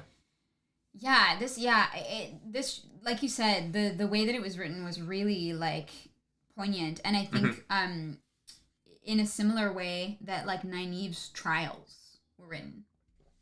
Right? Yeah, very interesting. Yeah. Like, Robert Jordan is really, really good at writing... we acknowledge that a lot of people, when they try to do, like, you will face your deepest fears. Yeah. It doesn't always work. And Robert Jordan makes it work. And Robert Jordan clearly just... really understands his characters, like every like facet of them, and is able to express that through his writing. And this section was like, it just hurt my heart. Monkey says, flickers are just Rand re-rolling his stats. Oh my my god. He's like, shoot, I didn't get 72 total. I have to reroll. Yeah, the main storyline is where he rolled like 18, 18, 18, 18, 18. Well, thankfully, otherwise, everyone's gonna die. Yeah. So they get out of the portal on the other side. Yeah, and it is fall. Yeah, it has been months. Literally, like, they time travel, which is weird. Well, in the theory of relativity is that if you move fast enough, you'll move at a different speed within the universe, right? And so, based on relativity, I think that Rand used the portal stones to have his party travel at the speed of light. Away from the Earth and then back to it. And in doing so, they moved at their experience of time became different than time on Earth. And so months pass on Earth while very little time passed for them. If you want to have any understanding of what I'm saying in a way that's kind of explained in a layman's way that makes a little bit of sense, go watch Interstellar. The end of the movie's a little silly with the whole love stuff, God. but the reality of space travel and how fast you could move and how you could come back to Earth and like 5 years have passed for you, but 20 years have passed on Earth, totally a possible thing. I hate it. Yeah. I honestly, I hate it. When you start to understand that time doesn't exist, time is just motion. That's it. That's the end. That's all, folks. Yeah, that one hurts my brain. I don't like to think about it. But yeah, so we time travel, and it's now fall, but we're at Tom and Head. Rand got where he wanted to get to, so there's that at least. But everybody's fucked up. Everybody's like, what just happened? People are sobbing. People are like fetal position. Like everyone is broken. Rand broke them all. This is the breaking 2.0. This is yes. And it was rough. And honestly, this is not how I expected it to go down. I did not expect the whole fast travel thing. Do you think that other people experienced flickers, or did they just like pop through and nobody else experienced anything like Rand did? Oh no, they all experienced it for 100%. Yeah. They're screaming, crying, and throwing up. You know what I mean? Like, it's not like they saw some shit. And even Matt is like, I would never betray you. I'm so sorry. Like, I would never betray you. Yeah. And Matt clearly betrayed Rand in one of these things, and it messed him up. Do you think that there is? Do you think that any of them saw the show universe version of events? Like, do you think like Perrin saw a universe where he was married to Layla and he killed her with an axe? Yeah, sure. Yeah, yeah. Guys, we figured it out. Figured it out. The show is actually just... a flicker. A flicker, yeah. The show is a flicker. The show is a flicker. Makes sense. Yeah. All right. I don't like that. They're at Time and Head. Time has passed. I think what's going to be really interesting going into the next chunk of the books, obviously, is going to be time has passed for everyone else. So Pat and Fain will have had time to entrench himself in the culture and the world of the Sanshin. We will see a Nynaeve and Egwene, unless it goes back in time. But like if the time jump happens for everyone, Nynaeve and Egwene will be a few months into their training. So all these characters might be very different when we interact with them again. Yeah. The world could be different. Like time has passed. A part of me wondered if, because you were like, how did Bale Domon sail so far from the last time that we saw him? Because Bale Domon, ship captain, gets around, right? And part of me was like, oh, I wonder if like some of these happenings happened while Rand was in the flicker. No, I was thinking about that. But it's not. Because the High Lord is like, I have another person who also is lying to me, but you amuse me too. So it's definitely not... I thought about it, but I was like, that doesn't make any sense. But I have a feeling next week's episode is going to be a tough one to get through in 2.5 hours. Episode? Of our show. I was like, what? Yeah, I think there's going to be a lot of stuff. Just because there has to be some sort of end of book story for Egwene and Nynaeve, I feel. Yeah. And their story just feels like it's going nowhere right now. They're just training. Yeah. And it doesn't seem like there are any antagonists in the White Tower right now, so I feel like there's going to be big things in the White Tower. I think we're going to get big stuff in Falme. But it's nearing the end of the show, and so we've got a couple of segments that we do at the end of our show. And the first one we're going to do today is going to be our high, low, low, high, where my family used to sit around a dinner table, and we would commiserate over the lows of our days, and we would celebrate each other's highs every single day. And so I would like to know what, as we always do it, she starts with her high, then my low, then her low, then my high. So we start with our highs on the end. What was your high of this chunk of the book, Clarus? My high, honestly, was the steading. It was really cool to finally get to experience it after hearing so much about it. Yeah. We finally are explained what what the longing exactly is, which we kind of already knew from like the shorts that Amazon put out. Yeah. But Loial is like, no, this is what happens, and I think that I think that was really cool. Seeing like the elders, seeing Loial have like a little crush, and you know, and also the elder being like, I know that Loial is with you guys and he's run away, but take him with you and just bring him back home, right? Because I feel like there's a lot of tropes around like the old like council member has to debate things and is sometimes plays the antagonist to the protagonist. Yeah. In a lot of ways, and it wasn't the case, and I think that was well. The Ogier were very reasonable. Yeah, the Ogier were great. Definitely my high of this section of the book. And y'all, if you want to share your highs and lows in the chat as well, please feel free. What was your low? It's pretty obvious, right? The time travel or no, the the Deus Damar. Oh, the Deus Damar. Oh, actually, you know what? It's either that the Deus Damar wore on me and that the characters didn't seem good at playing it, or the Aiel. That is tough. Well, you can pick Deus Damar because I'm going to pick Aiel. Yeah, I'm going to go with the Deus Damar. I wish that it had been... I wish that it had felt more, like, intelligent.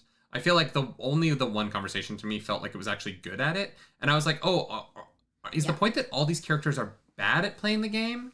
Maybe. And it just felt like everyone was so worried about Deus Damar. And then once I was in there, I was like, oh, I could have crushed this. Like, all of these characters have no idea it just didn't feel like the characters were very smart about it. Yeah, and we kind of already talked this to death, but the scene with the Aiel just felt very odd and out of place, and not in the vein of what I understood the Aiel and the Shield Maidens to be. Literally out of place, because if it had happened anywhere else, it would have been fine. I would have been like, yeah, they would fight, obviously. But they were in the middle of the steading, and it was just, it just seemed very abrupt and irrational, like, and impulsive in a way that I didn't think, I didn't love it. Joe Chio's low is Robert Jordan's use of the wheel weaves. Like, oh, you need a portal stone? Well, there's one right here. I mean, yeah, but we do know that it makes sense that would be near the setting, though, to me. Yeah, like, we do know that there's lots of portal stones kind of scattered around, and some are, like most people don't know where they even are. So, like, that one I'm kind of like, all right. But, yeah, it is very convenient, you know? All right. And then my high. That's tough. That's really tough. I think for me, it's probably the return of Tom Marilyn. And just like his point of view, and I really like that his point of view has changed since the last time they saw him. I like that he's good and like he's changed. You know, obviously he has a limp, but I like that his like the way he looks at the world is different. Yeah, I thought that it was really cool to have him back and have him be a different person for Rand to interact with. Yeah, I agree 100%. And that care is still there, right? Like he really is the like traveling artist who like seems aloof but has such a heart of gold. Yes. But like is hardened by the fact that like being a traveling artist is really hard, right? Living life on the road.